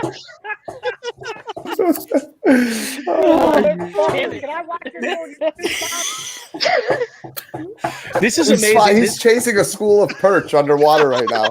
This live stream feels to me like those round tables at like the Comedy Cellar. Yep. That's what it feels like. This is so perfect, man. Oh God, so good. Holy shit. I gotta send this puppy out to you, Alex. This one right here. This one's yours. So this is coming to you. I got a couple of stickers for you too. I don't know if he's more interested in the jigs or the box, but I mean, the box. Dude, that box. That was like the first thing. I was like, "Yo, what's up with that box?" This is kind of amazing. I love that. Like, yeah. It kind of is. You're welcome for the box. That was all me. That is all Sean. The jigs were easy. Getting that goddamn box and getting enough of them. That was the biggest challenge. I mean, that took like actual like sweat equity to make happen to track those. It was crazy, but That's insane. I think it's awesome. I think these are going to look great on the displays that you'll be able to see at Old Glory Outdoors, et cetera, et cetera. And they will be available at jigsandbigs.com soon. It's just, we got some things to work out. Good. All related to the question we asked Chris earlier. See, this whole thing was all a ploy. Oh, Lauren has a question here. She has a question. Okay, Lauren asked a question. She says, how many of you guys drink coffee on your boats, and what roast do you like? Italian, because I'm Italian. Yeah. So Definitely, Italian roast. Yeah. As far as roast, I'm a little bit open, but I'm a fan of finding a local roaster with a quality bean and trusting them. There's a coffee roaster I like locally that's called Monsoon Roastery, and Monsoon is amazing. Like absolutely fantastic. I love it. I drink coffee on the boat nonstop. I drink coffee. I'll probably start drinking coffee when we're done with this. Yeah. I drink coffee nonstop. I love coffee, but I don't know if anybody heard the podcast I was on with Bobby. I don't drink coffee in the boat. Not after that experience. Oh yeah. Pooping yourself? Fair. Yeah, poop my pants. Yeah. Poop my pants. You gotta get up early, son. You gotta get up at like You 4. trusted a good one, didn't you? He trusted a font, and it was a He definitely shit. trusted one. No, man, dude. So I accidentally gave Such a good myself story. food poisoning. And it was like 5 days later, I was poop. like, I'm good. I'll be all right.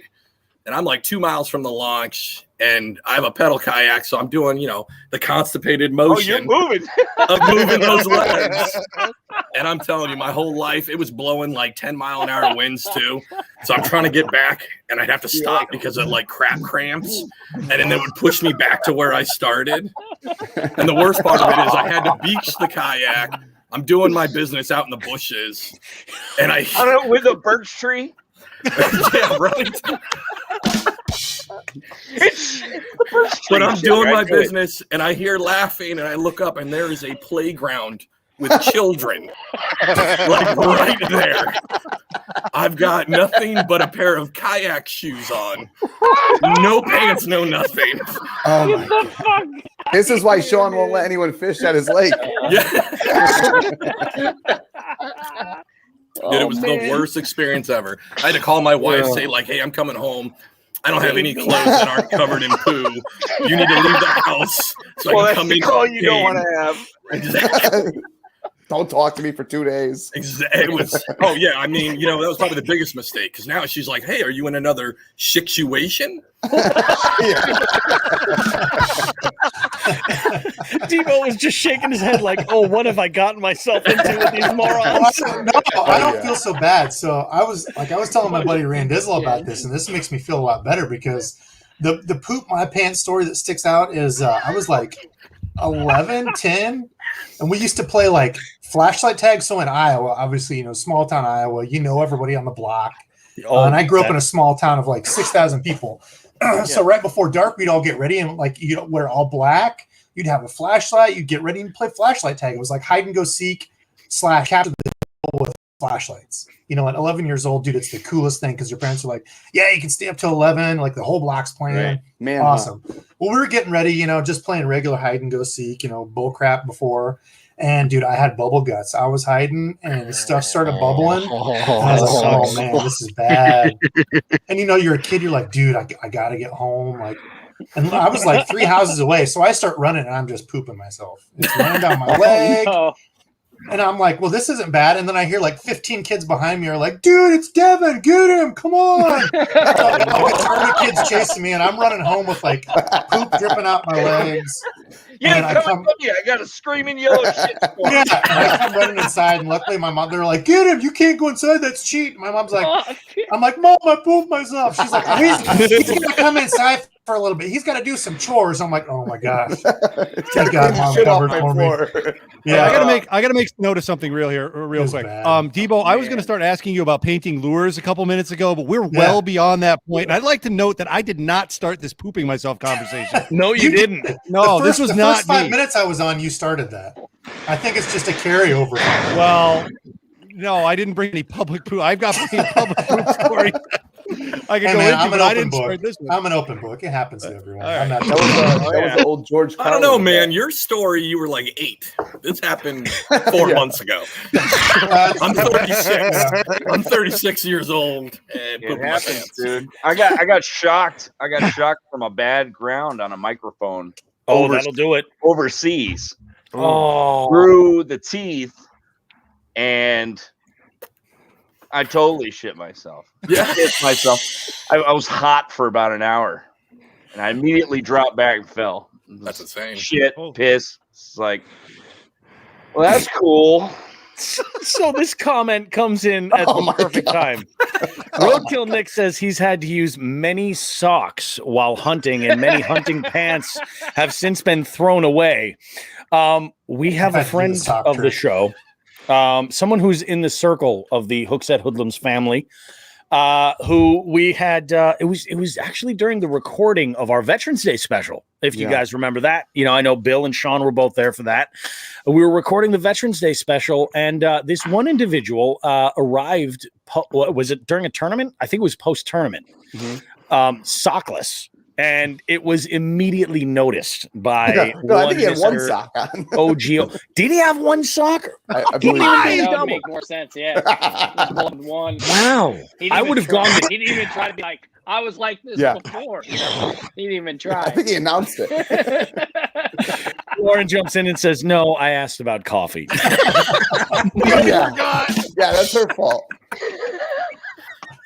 I feel like every outdoors person, though, has a story of where they joined that elite club, where they're like, because it's like, it's a rite of passage. Like, when did you first shit in the woods? Yeah. And I can say this, I was 43. The first time I shat in the woods. Really? Yeah, I was 43 years old. It was just this last year. I'm not going to get into it because I'm going to save it for our Patreon fans. 2020, big year for pooping. I pooped. It was so many times. Well, I feel like I'm from New Hampshire, so like I don't know. Once you join that club, you get really comfortable with it. Like since then, I've packed with the right supplies, and I'm like, I'm good to go. Hey, we're going to do this. Yeah, you know, just hold on to a tree. I bring butt wipes. Make sure it's a birch one. Yeah, birch is the best. They look pretty too, you know. At first, they do. I'm awful. Oh, goodness. Andrew just texted me. He said, I love me some shit stories. Well, I was going to answer the coffee question that I usually spend a lot of money on coffee, but the last 3 times I went with him, he kicked my coffee cup over to start the trip. So I remember that. That's captured on video. And your cups of coffee, I was going to bring that up, a couple of your Hookset Hoodlums videos, man. That I die laughing every time, man. There's no chance he doesn't do it on purpose. It's those like tumblers he's Gallagher or something. Yeah, that's are his full of like 80 cents coffee, and the rest is like MCT oil and everything. It's worth like $60 when he dumps that sucker. It's crazy. And he doesn't understand why I get angry. I believe it, man. Okay. They cannonballs into a boat.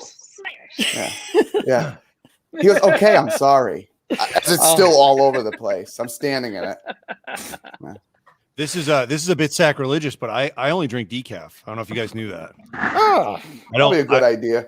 Yeah, it's a very good idea with me. But on top of that, I mean, there's no such thing as true decaf. There's always some amount of caffeine in there. Trace levels, yeah. So if you not for all of them. If you have a Dunkin' decaf, you're having a regular coffee by anybody else's standards. I'm not kidding. There's so much. Right?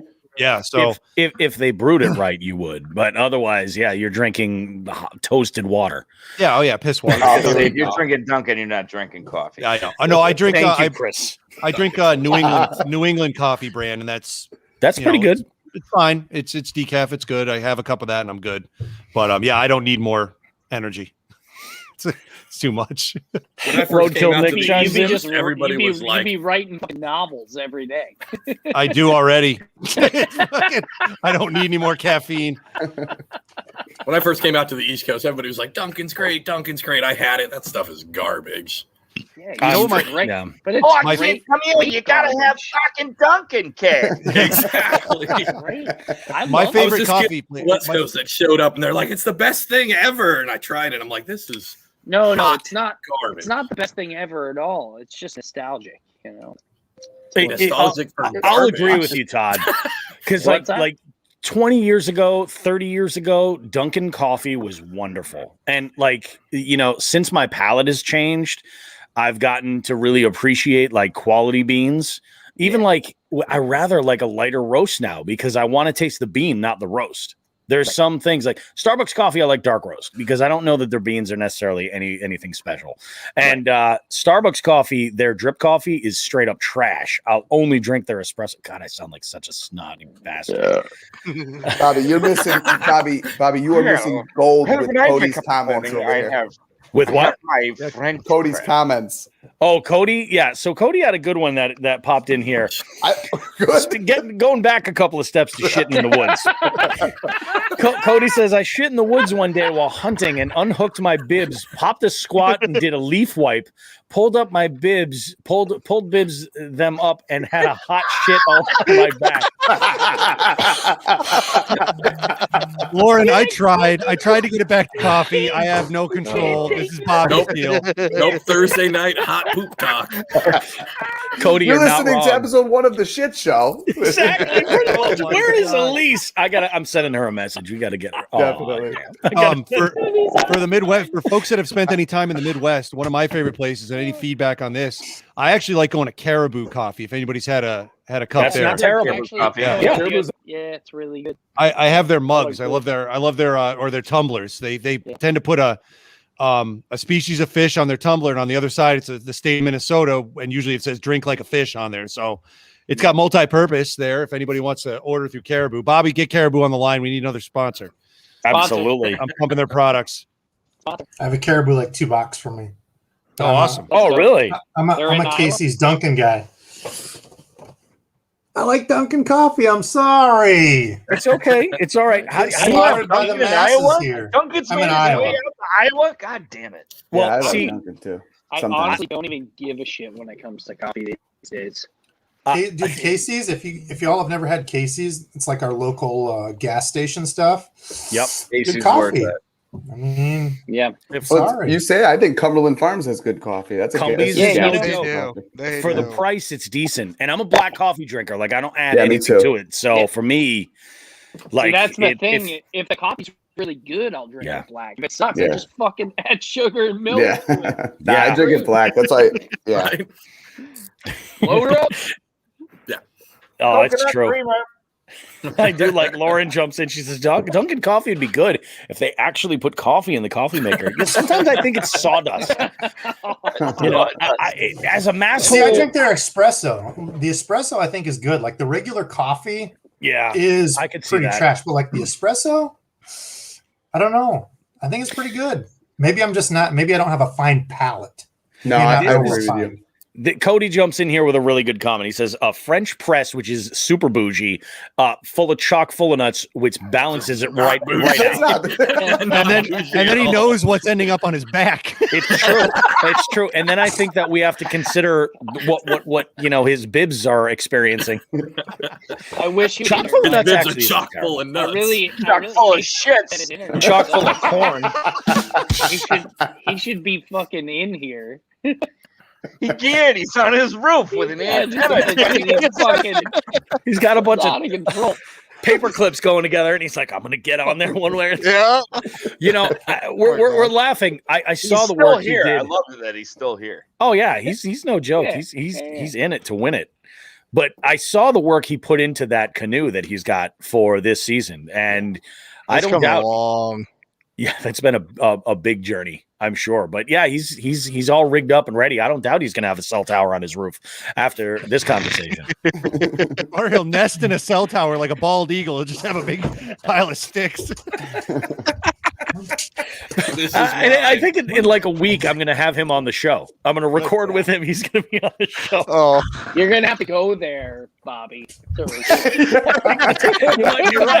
He's gonna be like one of the embedded reporters in Fallujah. Like, oh, this is fantastic. In how long? About an hour and a half. I'm recording with Cody from Jigmasters.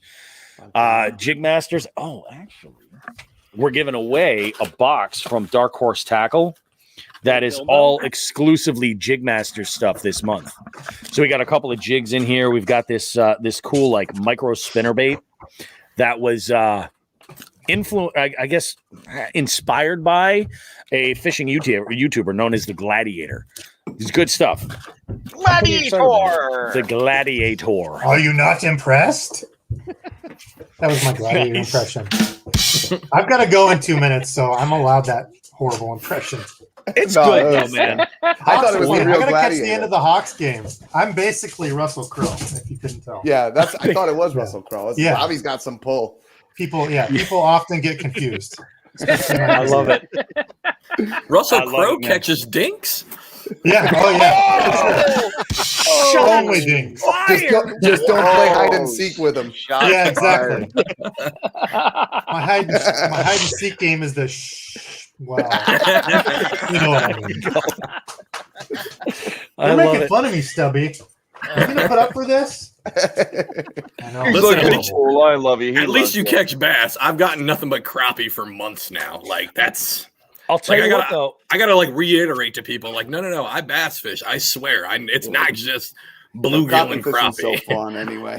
We were just Oh, it having is. a I love it. conversation in one of these little DM groups about crappie fishing, and I was saying that for me, crappie are usually a bycatch, albeit a delicious one. Mhm. But you know, it's something I don't really know how to go and target per se. It's just always been luck. Yeah. Find a good brush pile. Yeah. Yeah. I mean, Brush piles. and your lures, you gotta target with specific lures. If it's not ice fishing, like I have a lot of luck for them during the ice fishing season. That's like when I, love to see them come up. But like, if you want to target them open water, you gotta like float by. You gotta be in like certain, water columns and do your I'm thing. pretty and lucky throw where small I'm little at. stuff. I've got this tidal river system that wintertime, I mean, they've just stacked up and they just stack in these big old holes to the point where this year I was able to catch them on a 3/8 ounce swim jig with like a full Kitech. No, It's really? like, like a 1.5 pound crappie, swallowed it. I was able to set the hook, like not a foul hook or anything like that, like fully set into his mouth. It was insane, but they sit there. It kind of screwed up my YouTube channel because I recorded a crap ton of videos because that was the only place where I was getting bit. But it was like 2 hours, 30 to 40 crappie in 2 hours. They just stacked in a hole. It was insane. That's crazy. I'm about to make John Connon feel really great about his situation in life. He says he hasn't caught a bass since the first week of February. I haven't caught one since October 31st. Bobby, why don't you go ice fishing, dude? The thing is, I would love to, but my whole thing is I really set my goals for where I wanted to ice fish way further than what my gear could carry me. So like I've got, like typical snow boots and like, I don't have any bibs or anything. And a guy of my stature. The first thing you need. I got a pair of bibs I can sell you. New, lightly used. From Corey? From Corey. The guy I gotta go, boys. You don't have to worry about. I gotta catch the rest of the Hawk game. Bobby, Good thank you so much for having me on. Debo, Nice meeting you thank guys. you, dude. Debo, nice to meet you, We'll brother. do this again, bud. Hey guys, fellas. Have a great one. See you, Bo. So go on, Todd. What were you saying? A guy of your stature does not have to worry about like you don't want to be on 3 inch ice, right? But like, yeah, once the ice is like 5, you're fine. I'm good to go. Yeah, like the guys are riding fucking, ATVs on 6 inches of ice, so like, you're totally cool. When it comes to boots, you need something that goes up high and is waterproof. What? We're talking about bibs, and Cody says, "I'll sell you mine." Slightly used. They were white, now they're camo. Holy shit! Yes, literally, yeah. That's a really good point. It really is. I should consider it. I really should. My thought was that, John had said, bibs are on end of season sales right now. I was going to take advantage of that and gear up so that, we'll give it a go. You need bibs. Like before I used bibs, I did long johns that were like kind of tight, and then I did like sweatpants that were tight but not very tight, and then I did pajama pants, and then I did really loose jeans, and that was like the first time I went ice fishing. That's pretty much what I wore. Yeah, and then and then I was like, holy fuck, I love this. And I went to Walmart and got a pair of like cheap ass bibs that lasted me longer than my fucking Frabills did. Shit. Okay. Yeah, and now I have a pair of Eskimo, the keeper suit, and that I absolutely fucking love it. It's unreal. Bobby, if you're only going to do it like recreationally, like I do, like I'm a fair weather ice fisherman. I don't like being out there in the wind. What I do now is I have a $3 pair of sweatpants I got from Walmart. Yep. Underneath that, I do have a pair of the Under Armour leggings. Those things are like no joke. They're gold. Yep. Yeah. And then sweatpants over it, and then a pair of I have a pair of Columbia rain pants that I wear for fishing in the spring and summer and fall. And I put that over, and then I have one good wet winter jacket, and I'm good. Yeah, and I think that's where I messed up, was that I made the intent that I was going to go hard, and I needed all this crazy gear, and I didn't end up getting any of it. Well, and also like kayak mods and things like that kind of took precedence. And if you fall in love with it, you need all that kind of crazy gear. You definitely do. You don't want to start that way. Yeah, definitely. Well, I have ice fished before, like when I was much younger, and I do love it. I think it's awesome. I love the chasing tip ups and all that. Mainly, like that's what it is. I never really necessarily got anything out of jigging, but that said, like I got a Striker 4 that I can use, and now that's going to be a game changer for me when it comes to jigging. Yeah, it is. It's huge. Yeah, thank you, D. Hey, Bobby, to follow up on something we've been talking about for months. Yeah, there you go. You got Striker 2. That's it. Exactly. To follow up on something, so I finally got a pair of replacement boots. Yep. I was going to kind of save this for the show, but I haven't worn them yet. We're going to be wearing them on. We're going to be wearing them. I'm going to be wearing them this weekend. That's sharing. I ended up. I ended up going over to Tractor Supply. Yep. And you had said they had service boots there, the same kinds that I had. They unfortunately didn't have that model, so I kept.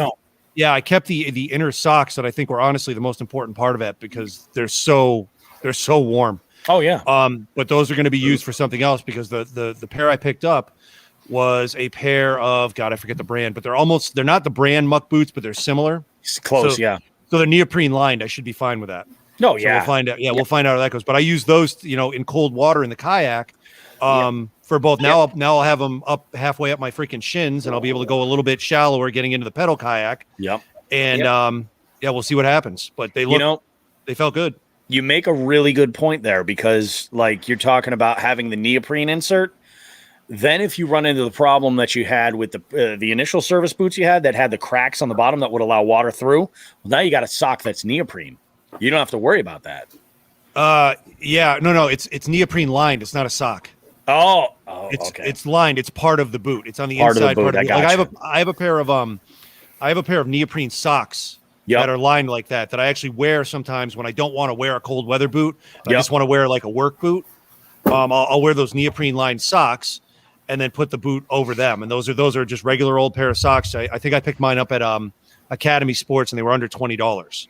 and those are great. I mean, I wear those, you know, when it's. Is there an academy? I remember I spent a lot of time in Oklahoma. Yeah, he's been all over the country. Like, yeah, not locally. Did you go to the academy? I mean, even we went to Alabama right as the coronavirus hit to visit my wife's parents because they're snowbirds. Hey, what up, there was an academy there, and I'm like, well, we got to go in academy because my family had not experienced it. But aside from that, yeah, I picked up. So I have the old pair of insert socks from the last pair of service boots. So if I could find those are perfect for me for ice fishing. But we're trying these quote unquote off-brand muck boots, and I'm going to see how they work. So I'll have a review by the end of spring. I hope you never have to wipe with a neoprene sock. I hope I never have to wipe outdoors unless I'm using my man wipes. What are they called, Bobby? Man wipes? Dude wipes. Dude wipes. Hey, just so you know, just so you know, this is going to be funny, and I hope he's listening. And now I'm gonna reveal a close friend's kryptonite because of the way this conversation has been going and how funny this is. Nelson can't stand outdoor wipes, like baby wipes and shit for whatever. I don't know if it's a smell or the texture or what, but like, yeah, he can't stand them. I don't know why. That's interesting. So like, I think a couple years for Christmas, I got in touch with his wife and I wrapped up a couple things and just told her to put them under the tree. I think I did that twice and the joke was over because he's like, stop doing that. They're gross. To quote Sean, there's a lot to unpack there. Yeah. Oh, I know. It really is. That's curious. I wonder why. That makes sense. I mean, none of my business. Sense. He doesn't like them. I don't know. So of course I put him under the Christmas tree. Although, you know what's odd? I did find we have a new Boston Terrier puppy, and she has like kind of a gimpy little eye. We often have to use these special wipes to like clean her eye, and they're 99% water wipes. Like they're 99% water. They're just moist wipes. Yeah. And these, there's no smell, there's nothing. So we can get right in her eye and clean, what we need to. And, she was the runt, so she's way underdeveloped. It's like she's 14 pounds. By this age, she should have been like 18, 20. Like she's super, super tiny. So wait, so Bobby's got a special coffee roaster. He's got special dog wipes for the eyes that are just special water. I mean, like, is this? Did we transition to the hipster cast? Bobby's bougie. Please give Bobby $5 a month for his Patreon. I am only about 15 minutes away from Northampton, Massachusetts. So that kind of Nelson says he likes it dry in the comments. Man, you keep it up. We're gonna go from Patreon to OnlyFans real quick. That's the plan. That's my big scheme. Hey, Thanks, Alex. Don't fuck with Delirious's money. Yeah, you might get alone. I love it. You chicks into masks, Delirious. Fucking Bill's my number one buyer. Jesus. He's like, I'm trying to get an autograph double of that shit. Mask. So I'd like to drop my new website, fishermanonly.com. Go. Fishermanonly.com. Oh, that might be a parody. The first spread will be Sean the Fisherman wearing a wetsuit, as we threatened to do online the other day.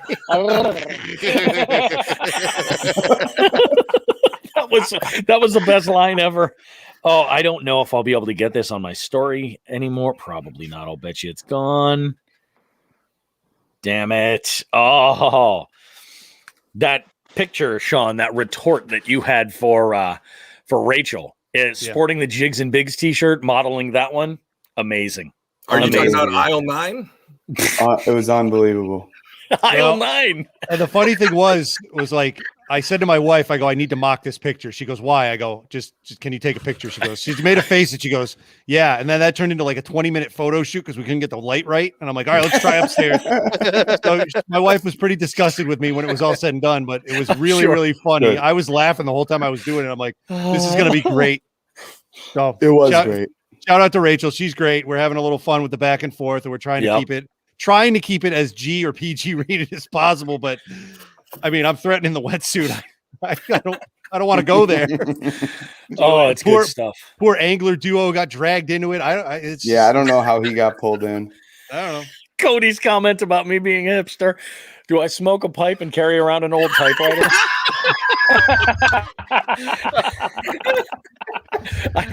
I do. I usually that's what I do while I'm taking my old timey bike to get mustache wax. That's usually where I'm at these fishing days. rods and the big one, like the big front wheel and the small back wheel. Yeah, Bobby. A year into the podcast, you've done a phenomenal job of hiding that man bun. It's true. It's amazing. It's amazing. Wow. You guys wonder why I'm never shown in a hat. Wow. That's the next merch idea. It's gonna be a beanie with a roast beef man bun in the back. Yeah. Roast beef man bun. Get it. So I'm in the process for the first time because of my military time, growing my hair. Right, I've never grown my hair and given it a real go, and I'm like, well, what the fuck? I'll give it a try now with the coronavirus and everything. Fucking so hippie. exactly. Yeah.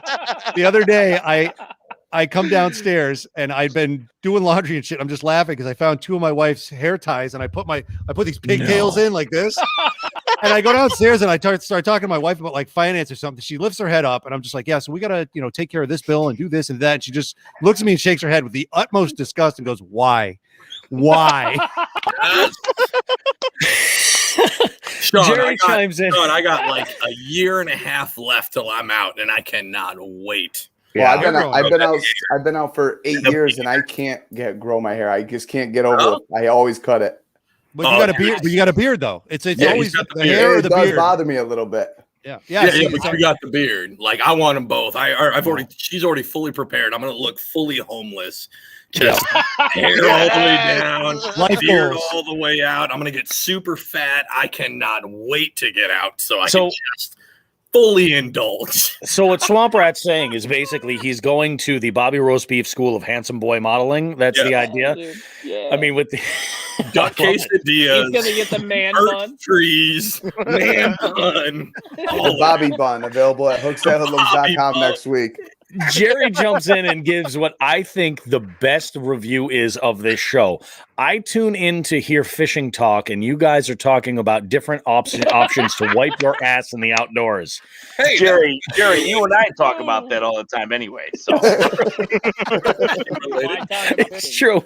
I think that's going to be on the back of the next T-shirt. Jerry will send you a check. Don't worry about it. Thank you, bud. I appreciate that. Usually what happens with our show is like Bobby will tell you, like I'm constantly thinking about fishing, so I always have all these topics lined up, and we veer off left and right. We usually have a pretty good list. That's why, I mean, Bobby, you even ask on the show, like, all right, Sean, what else you got? What else you got? And we're just feeding we're feeding each other that way.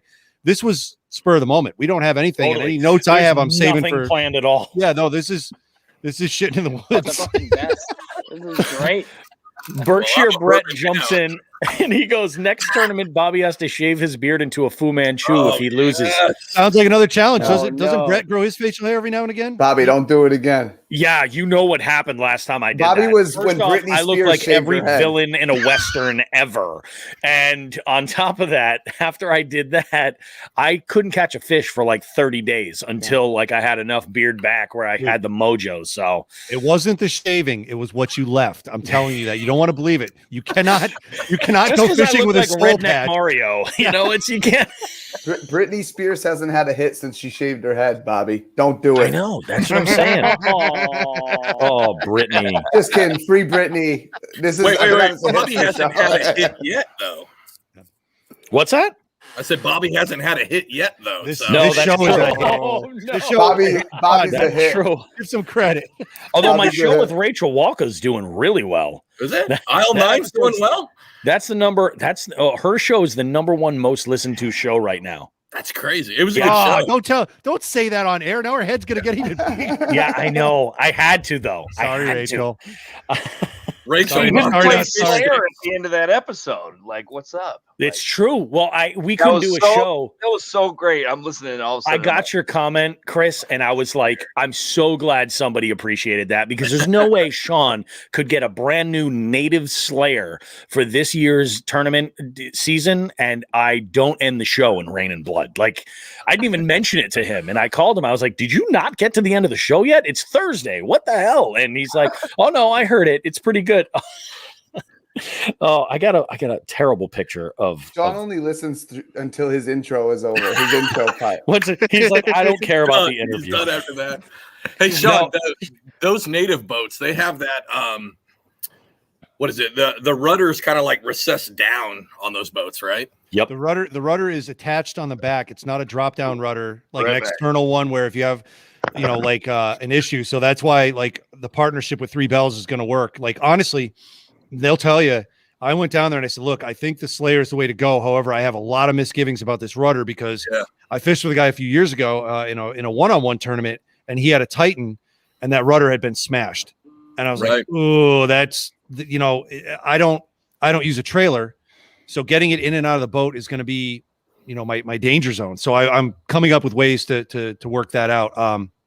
The biggest one I think is I'm going to take some PVC and cover it with a couple, 2 pieces of PVC, cover it with pool noodles and use it as, like a stand on the bed of my pickup truck to get it off the bed and keep any possible pressure off that rudder. Yeah. But it's, I mean, I'm flying by the seat of my pants on this, so I'm going to figure it out. But I have 1, 2, 3. This is my technically 5th native watercraft. So I have 3 ultimates. One of them's a double. I have the FX12 fishing boat. I have honestly one of the first runs of the ultimate when they first came out. It still has it even says demo on it, like way back, and it's a demo serial number. It's not like somebody had it and was demoing it, and it actually had a fucking retractable skeg on it that when that broke, that's how I was like, all right, now that's my houseboat because that skeg was pretty important.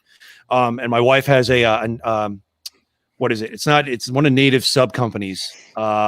Shit, I forget the brand, but it's called the VersaBoard. It might even be a Native. I don't think it's a Native VersaBoard. It's something else. It's one of their sister companies. They're all under the same umbrella, and it's got the same drop down skeg.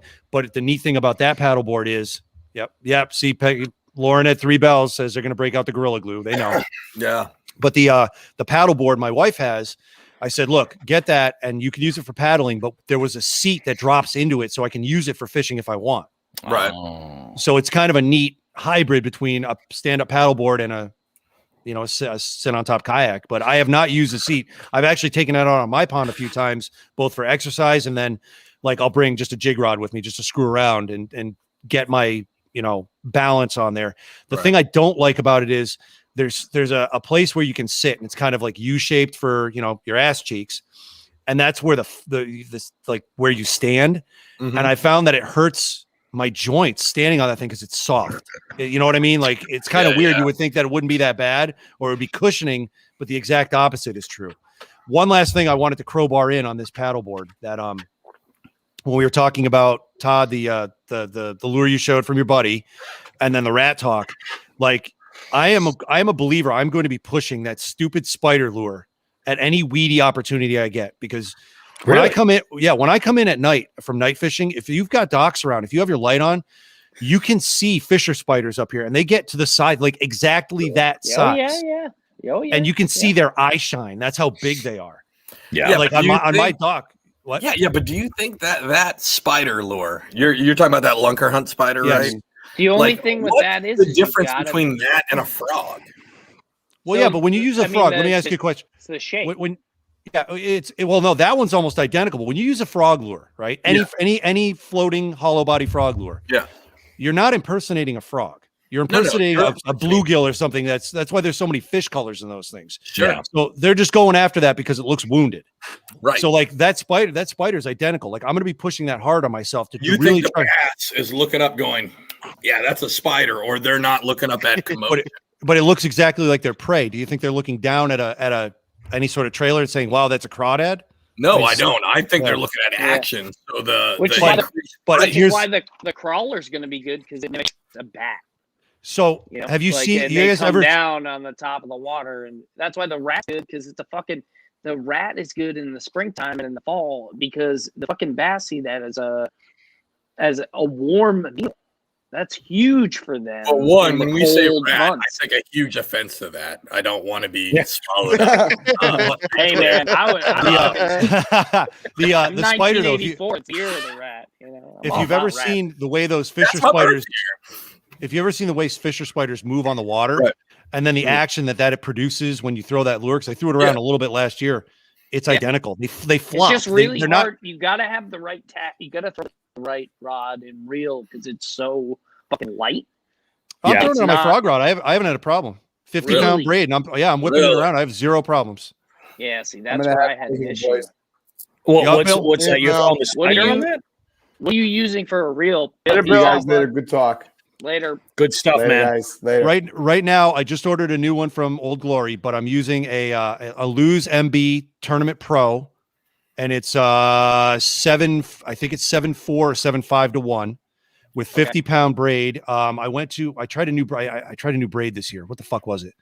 It wasn't Power. You know that Power Pro braid? I was using that for years, and it was really stiff. I went to I have the spool downstairs. It's the first time I've used it, but I'm using 50-pound braid and on a 7.3. And believe it or not, I actually love this inexpensive rod. The Lose Carbon Fire, that's a Dick's exclusive because it has a rubberized grip on the handle. That's the only thing I worry about, and titanium guides because I hate ceramic guides. So I'm using that, and I'm having zero problems throwing the spider around. Like, I mean, obviously it's not going as far as a BB1, rat.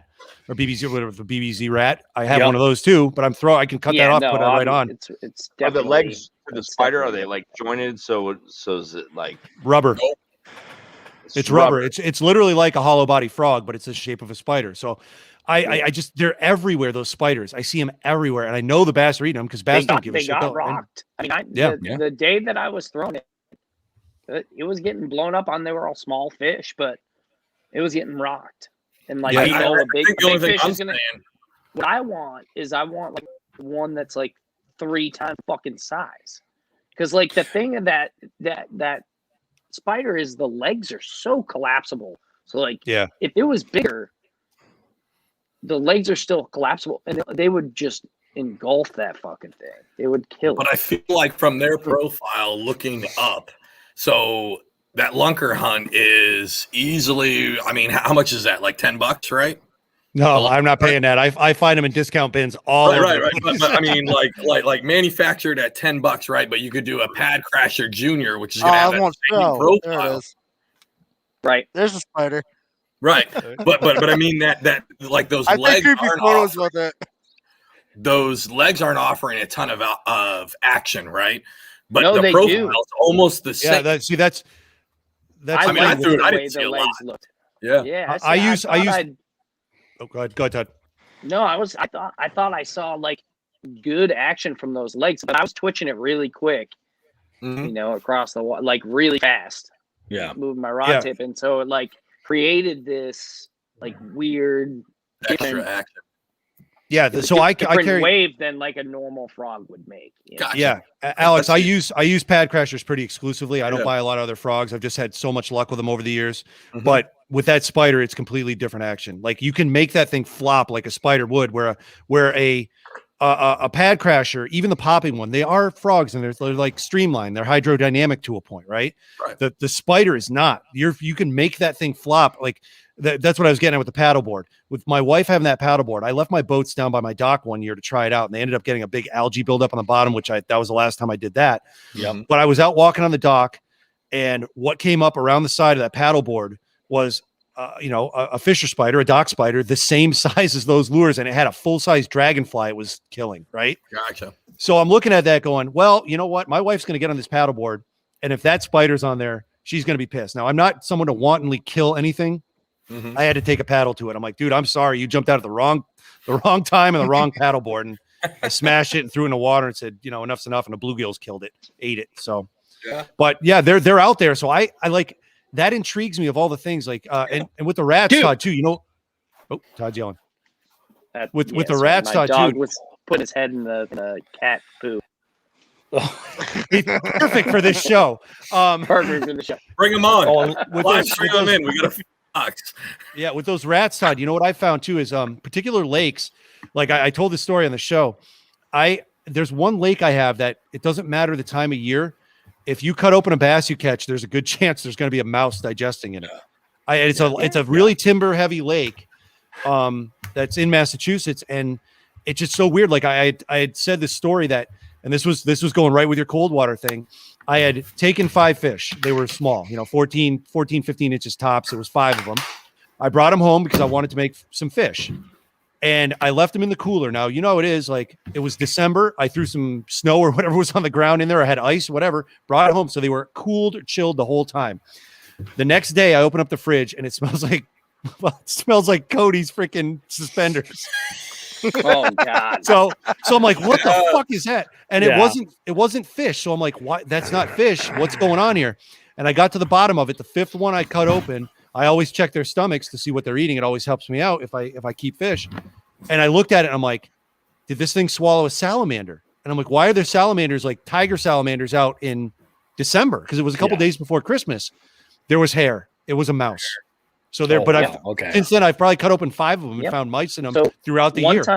One time, Chris and I, Mr. Tightlines there, Chris Ellis, him and I, the guy that makes this bait here, him and I were out on this body of water, and there was a freaking tiny mole, swimming on the top of the water. A mole, blind, just like swimming, and we were like, I grabbed the thing. I felt bad. I put it on shore, but I took video of it. And I was like, this shit happens, dude. Yeah, all the time, dude. My PB bass ejected this small weird thing, and I brought it where I fish at on this tidal River X that I put in my videos or whatever. It's right next to a New Jersey Fish and Wildlife station. Real good friends with the guy due to my job. But after I caught my PB, he like spit up, like ejected this what looked like almost like a mouse or whatever, right? Like this weird body. And I brought it to him, and he's like, "Oh no, dude, that's a baby otter." And it was a literally baby. I can see that. It was about that big. That's a warm meal. Baby otter that this thing ejected out of its mouth into the kayak. Yeah, it's so much easier for them to digest something that's warm, right? You know what I mean? So they see that they see a male. It's fucking on, dude. If they can eat it, makes sense. We got North Carolina in the house. Jordan's with us. How you doing, Jordan? Good. Can you guys hear me? Good workout. Yeah, it was quick.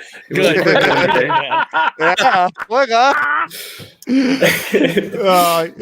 love it. I love you guys it, know. You guys know. Oh, I don't know. I gotta drink my protein. You know what I'm saying? I hear you. That recovery.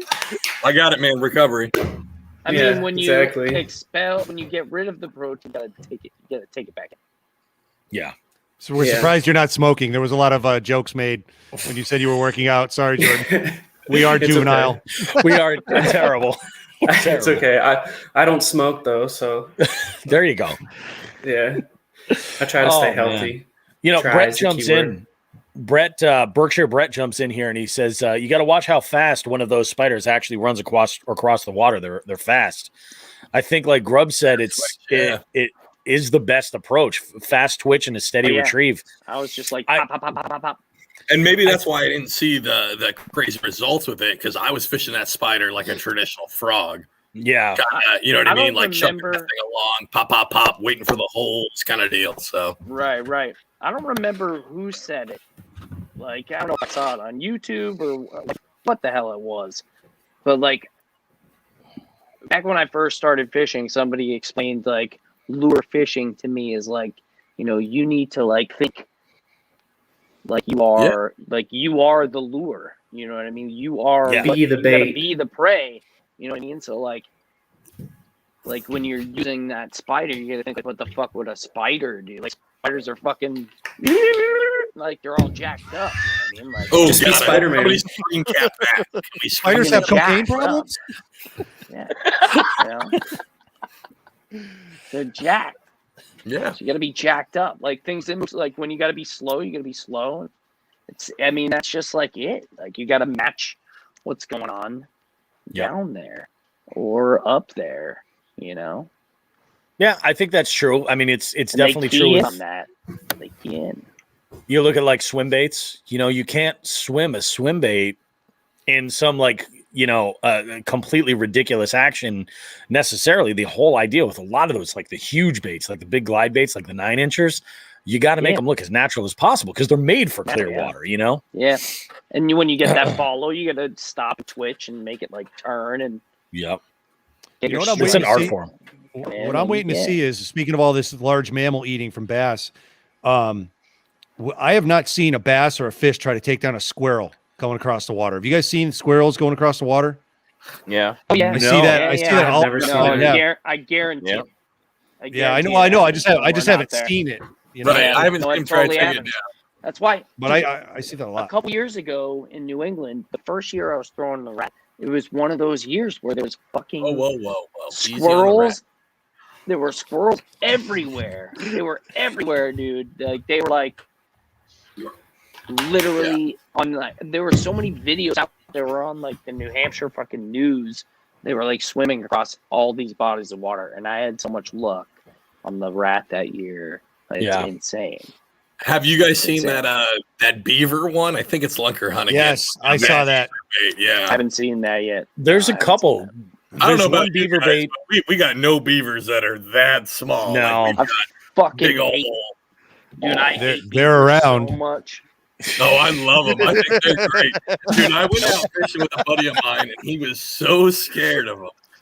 Dude, there's. I'm like, Alex, I know can't you're the tell Coast you- Guard. And you guys are used to beavers about that big. What? They're actually. So I night fish a lot, dude. I fucking night fish a lot, and those fucking things. I'm waiting. I'm using top water, and I'm waiting to hear a splash. You know what I mean? Like that. All I'm doing is sitting there listening to my bait, like, and I'm waiting for a whoosh. And fucking, I can't tell you how many times I've set the hook because a goddamn fucking beaver has come up, and slapped his tail, and I thought it was a fish on my bait because I can't fucking see anything. And so it's like, I can't do them. I hate those stupid things. Oh, I will tell you, They can when it die comes to by the free and rot in hell, as far as I'm concerned. A lot of beavers do that. when it comes to those beaver baits, there's two. There's one that is very similar to the rat, where it's a jointed top water bait. Yeah. There's another one that the other one's a chopo. It's a plopper style. So the tail is complete. It's the midsection that kind of like has that fin and flops around in the water. I'm like, I don't even know, but I mean, was it Fishing with Norm did a video with those? Yes. You see the price difference? Because between a regular, because I know what you're talking about. So the difference between a Chapo and the Beaver was $3 on the Beaver side when it has the exact same action. Yeah, exactly. Except for it looks like a beaver on the top. Yep. Where the That's fish exactly it. Where the fish can't see it. Fish can't see it. Yeah, top of a swim does not matter at all. Where do we pick these up at? I can't say I've ever seen one of these before.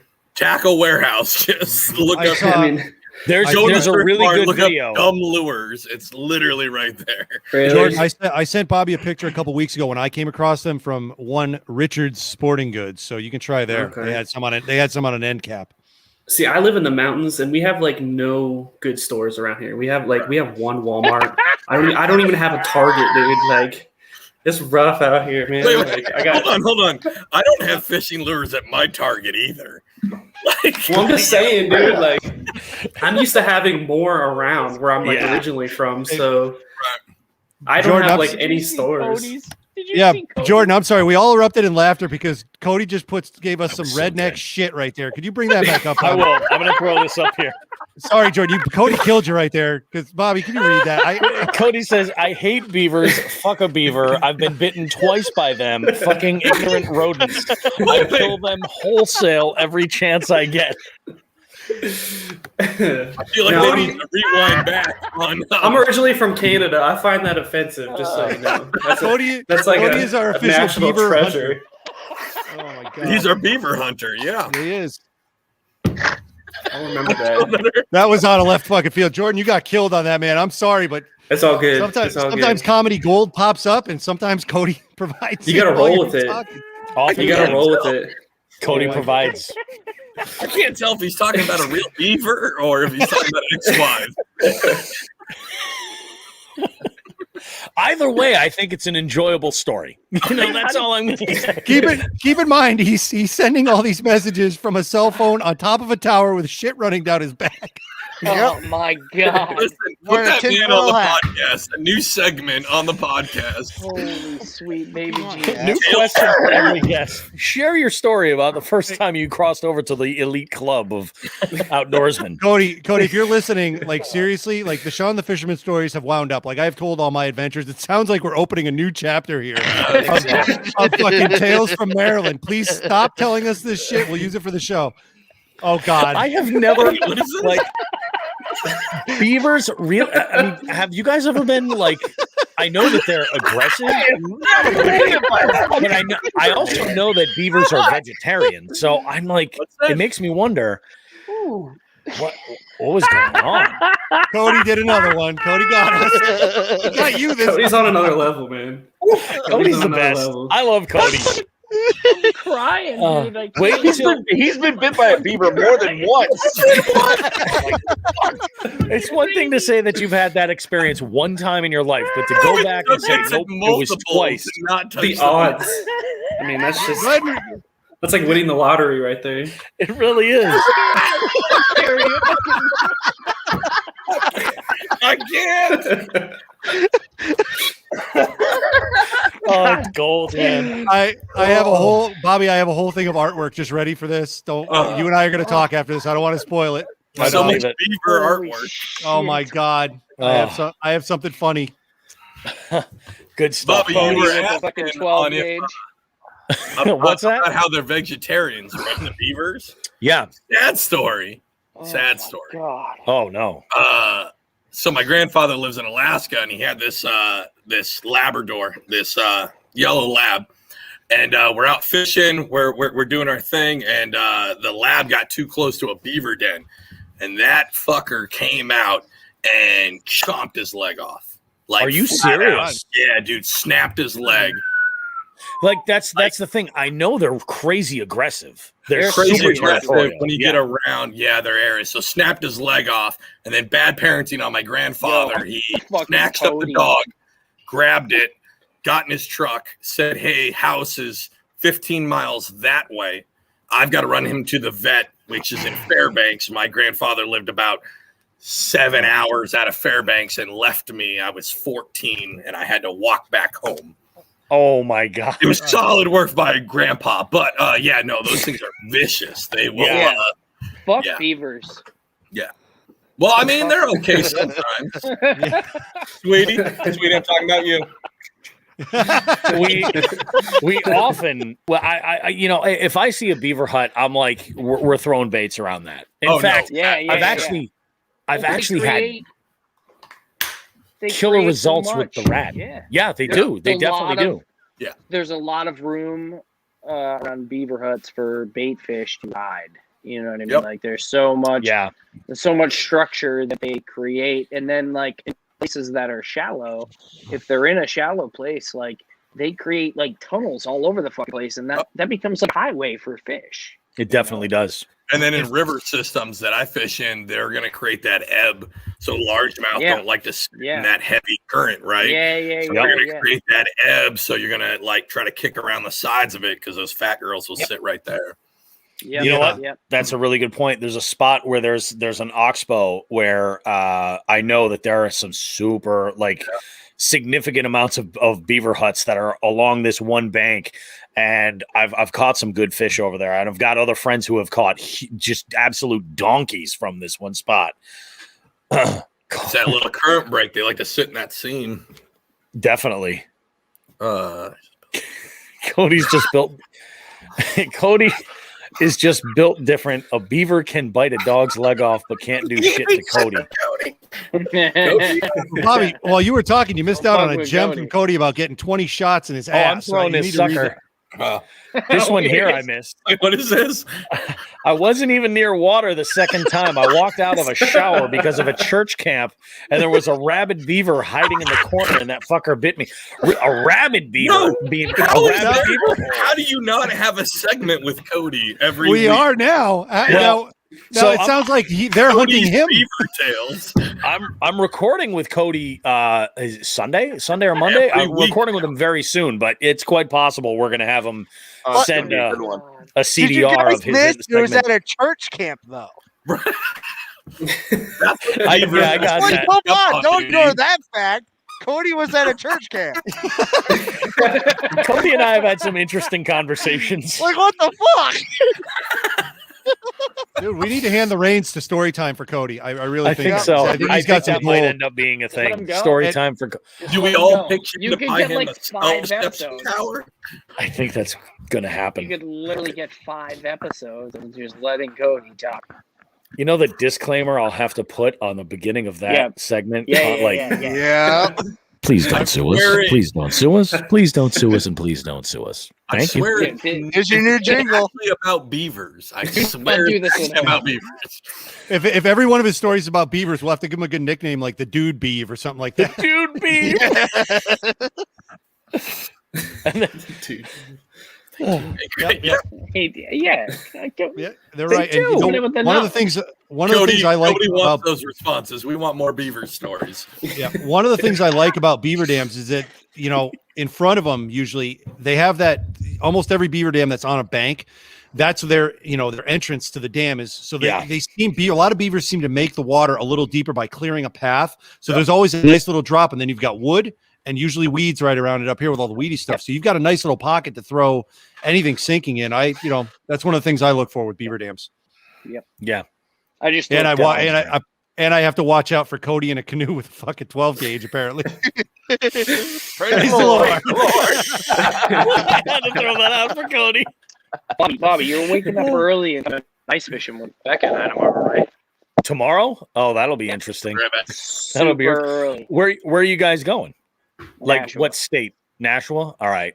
That'll be a mission. Oh, ice fishing. There's No, a thank you. hour and No, 45 thank you. minute ride for you, Bobby. Yeah, I don't know about that. It's going to be a long one. I still have an interview to record at 10 o'clock. It's going to be a late one. Damn it. But I'm telling you, man, next year, you and I are going to go hard ice fishing. Like, I want to go out and do love these, it. like, yeah, I'm all about it. I'm like, I just want to be ready for it. Like this is my biggest fear, honestly, was taking like 3 hours to go and do like this killer, send to like Maine and then getting out there for 3 hours and being miserable. You know what I'm saying? Here's the thing. That's why I invited you tomorrow, because tomorrow we're going to a spot where And it's going to be like 45. I mean, that sucks, actually. You want it to be 31. Perfect. You want it right at the cusp, so it doesn't get slushy. The ice doesn't start to melt. Yeah. But regardless, tomorrow we're going to a spot where it's like a fucking baby could, go out there. Oh, and yeah. catch a fucking. It's the first place I took Becca ice fishing. She got a 5-pounder. Oh damn!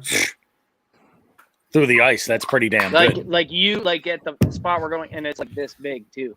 And like the spot we're going, like you would have the chance of catching your 19-incher like pretty much the entire time we were there. Oh, I believe it. I definitely believe it. Every flag 35, could be Sean. that guy. I stand corrected. Winchester cowboy gun, nice. This is amazing. This whole live stream is What absolutely did he killer. say? What did I miss? Did I miss I'm something? hoping. Yeah, Cody jumped in on you. I'm hoping.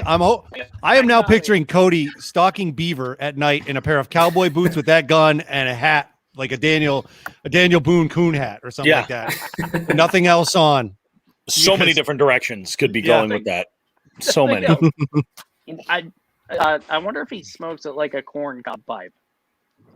You think I could see that. He's rocking one I of could those see corn that. cob pipes? I'm more worried about what he's smoking, not what he's smoking it in. I mean, I'm just kidding, Corey. Oh my god! Freaking bananas, man. Well, guys, I think we got to wrap it up. I have to prepare for an interview, and You don't have to do shit. in a little bit. Yeah, but I got Cody from Jig Masters coming on, man. I got to put on a professional front, and You do professional front. yeah, professional front, dark comedy out of the rear. There you go. There we where go. It's at, baby. Where it's at. I love it. This Bobby, is awesome, guys. Thanks for having us, man. Yeah, this was great. Oh, yeah, Yeah, man. thank you. Bobby. I'd like to do this more. Now that I know that this can handle it and it can go well, I'd love to do this more and more and have just a bunch of people get together and talk fishing. And I mean, we've had a good amount of people watching this entire time. It's almost been 2.5 hours. That's pretty bananas. That's craziness. So good stuff, guys. Bobby, I have a request for everybody. Fire away. Yeah. So I think if you guys could, most of you guys are on Instagram doing your shit. If you guys make posts, just like really, like I've been putting everybody's handle on Instagram on, just shrinking it down real small in my posts. I'm trying to get as many people in as I can. Sometimes it only lets me do like 20, so I'm working it. Yeah. But if you guys tag me and Bobby in your posts, we're pretty good about, definitely resharing getting them back out. almost Yeah, everything. Yeah. So the Jigs and Big site and Sean the Fisherman. Bobby, do you want them at your Bobby roast beef too, or are you keeping that just for trivia stuff? I'll cross over there. That's all good. Cool. There's a whole other podcast that's starting for Bobby Roast Beef. So yeah, it's not like sometimes I won't post everything. Like some people put family stuff on there. I'm not going to repost that, but like just putting that tag in there gives us the option to do that. And it makes it a lot easier. And then the product doesn't have to get fucking snapshotted or shit like that. You know what I mean? Yep. So there's my request. You guys do that if you want. If not, no big deal. Cool. Love it. I love it. Thanks, Sean. Yeah. Thank you guys. Awesome, guys. There's Cody. Cody got signal to say goodbye. Cody. Cody, thank you so much. Nice job. Cody. Hey, Cody, you're a good sport, dude. Awesome, man. Start writing down stories, Cody. We need them. Well, I'll produce your stories because I have He a needs to feeling write a my eyes. book. Yeah, I know. No. This is exclusive content for us. 10-minute segment every episode. I think that could, and I think Sean, you nailed it. That can replace the old Sean the Fisherman stories. It might take a little bit of a turn. It probably will. I think it already did.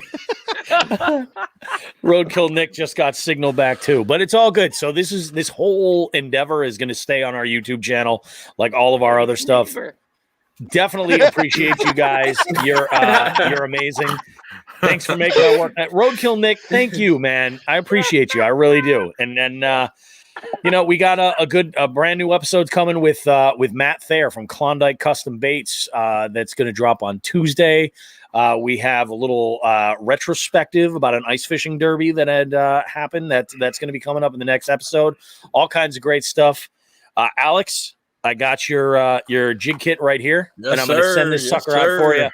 I'll have it out by Monday at the absolute latest. You should send it to him with nothing in it. Dude, I love that box. I love that. Bobby, I love your box. There you go. Bobby, I love your box. Oh, I love it. Oh, all righty, guys. You guys have a good one. Thanks, everybody, for chiming in. I appreciate you guys. You guys are all awesome. John Connon, Roadkill Nick, Nelson, Cody, everybody who's chimed in, Lauren. We appreciate you guys. Have yourselves a good one. Have a great night, guys. Be safe. Later, guys. All you guys. We'll talk to you soon, all right? Thanks, Bye-bye. everyone. Bye-bye. Thanks for having us. Bye. How do you get out of here? That was awesome.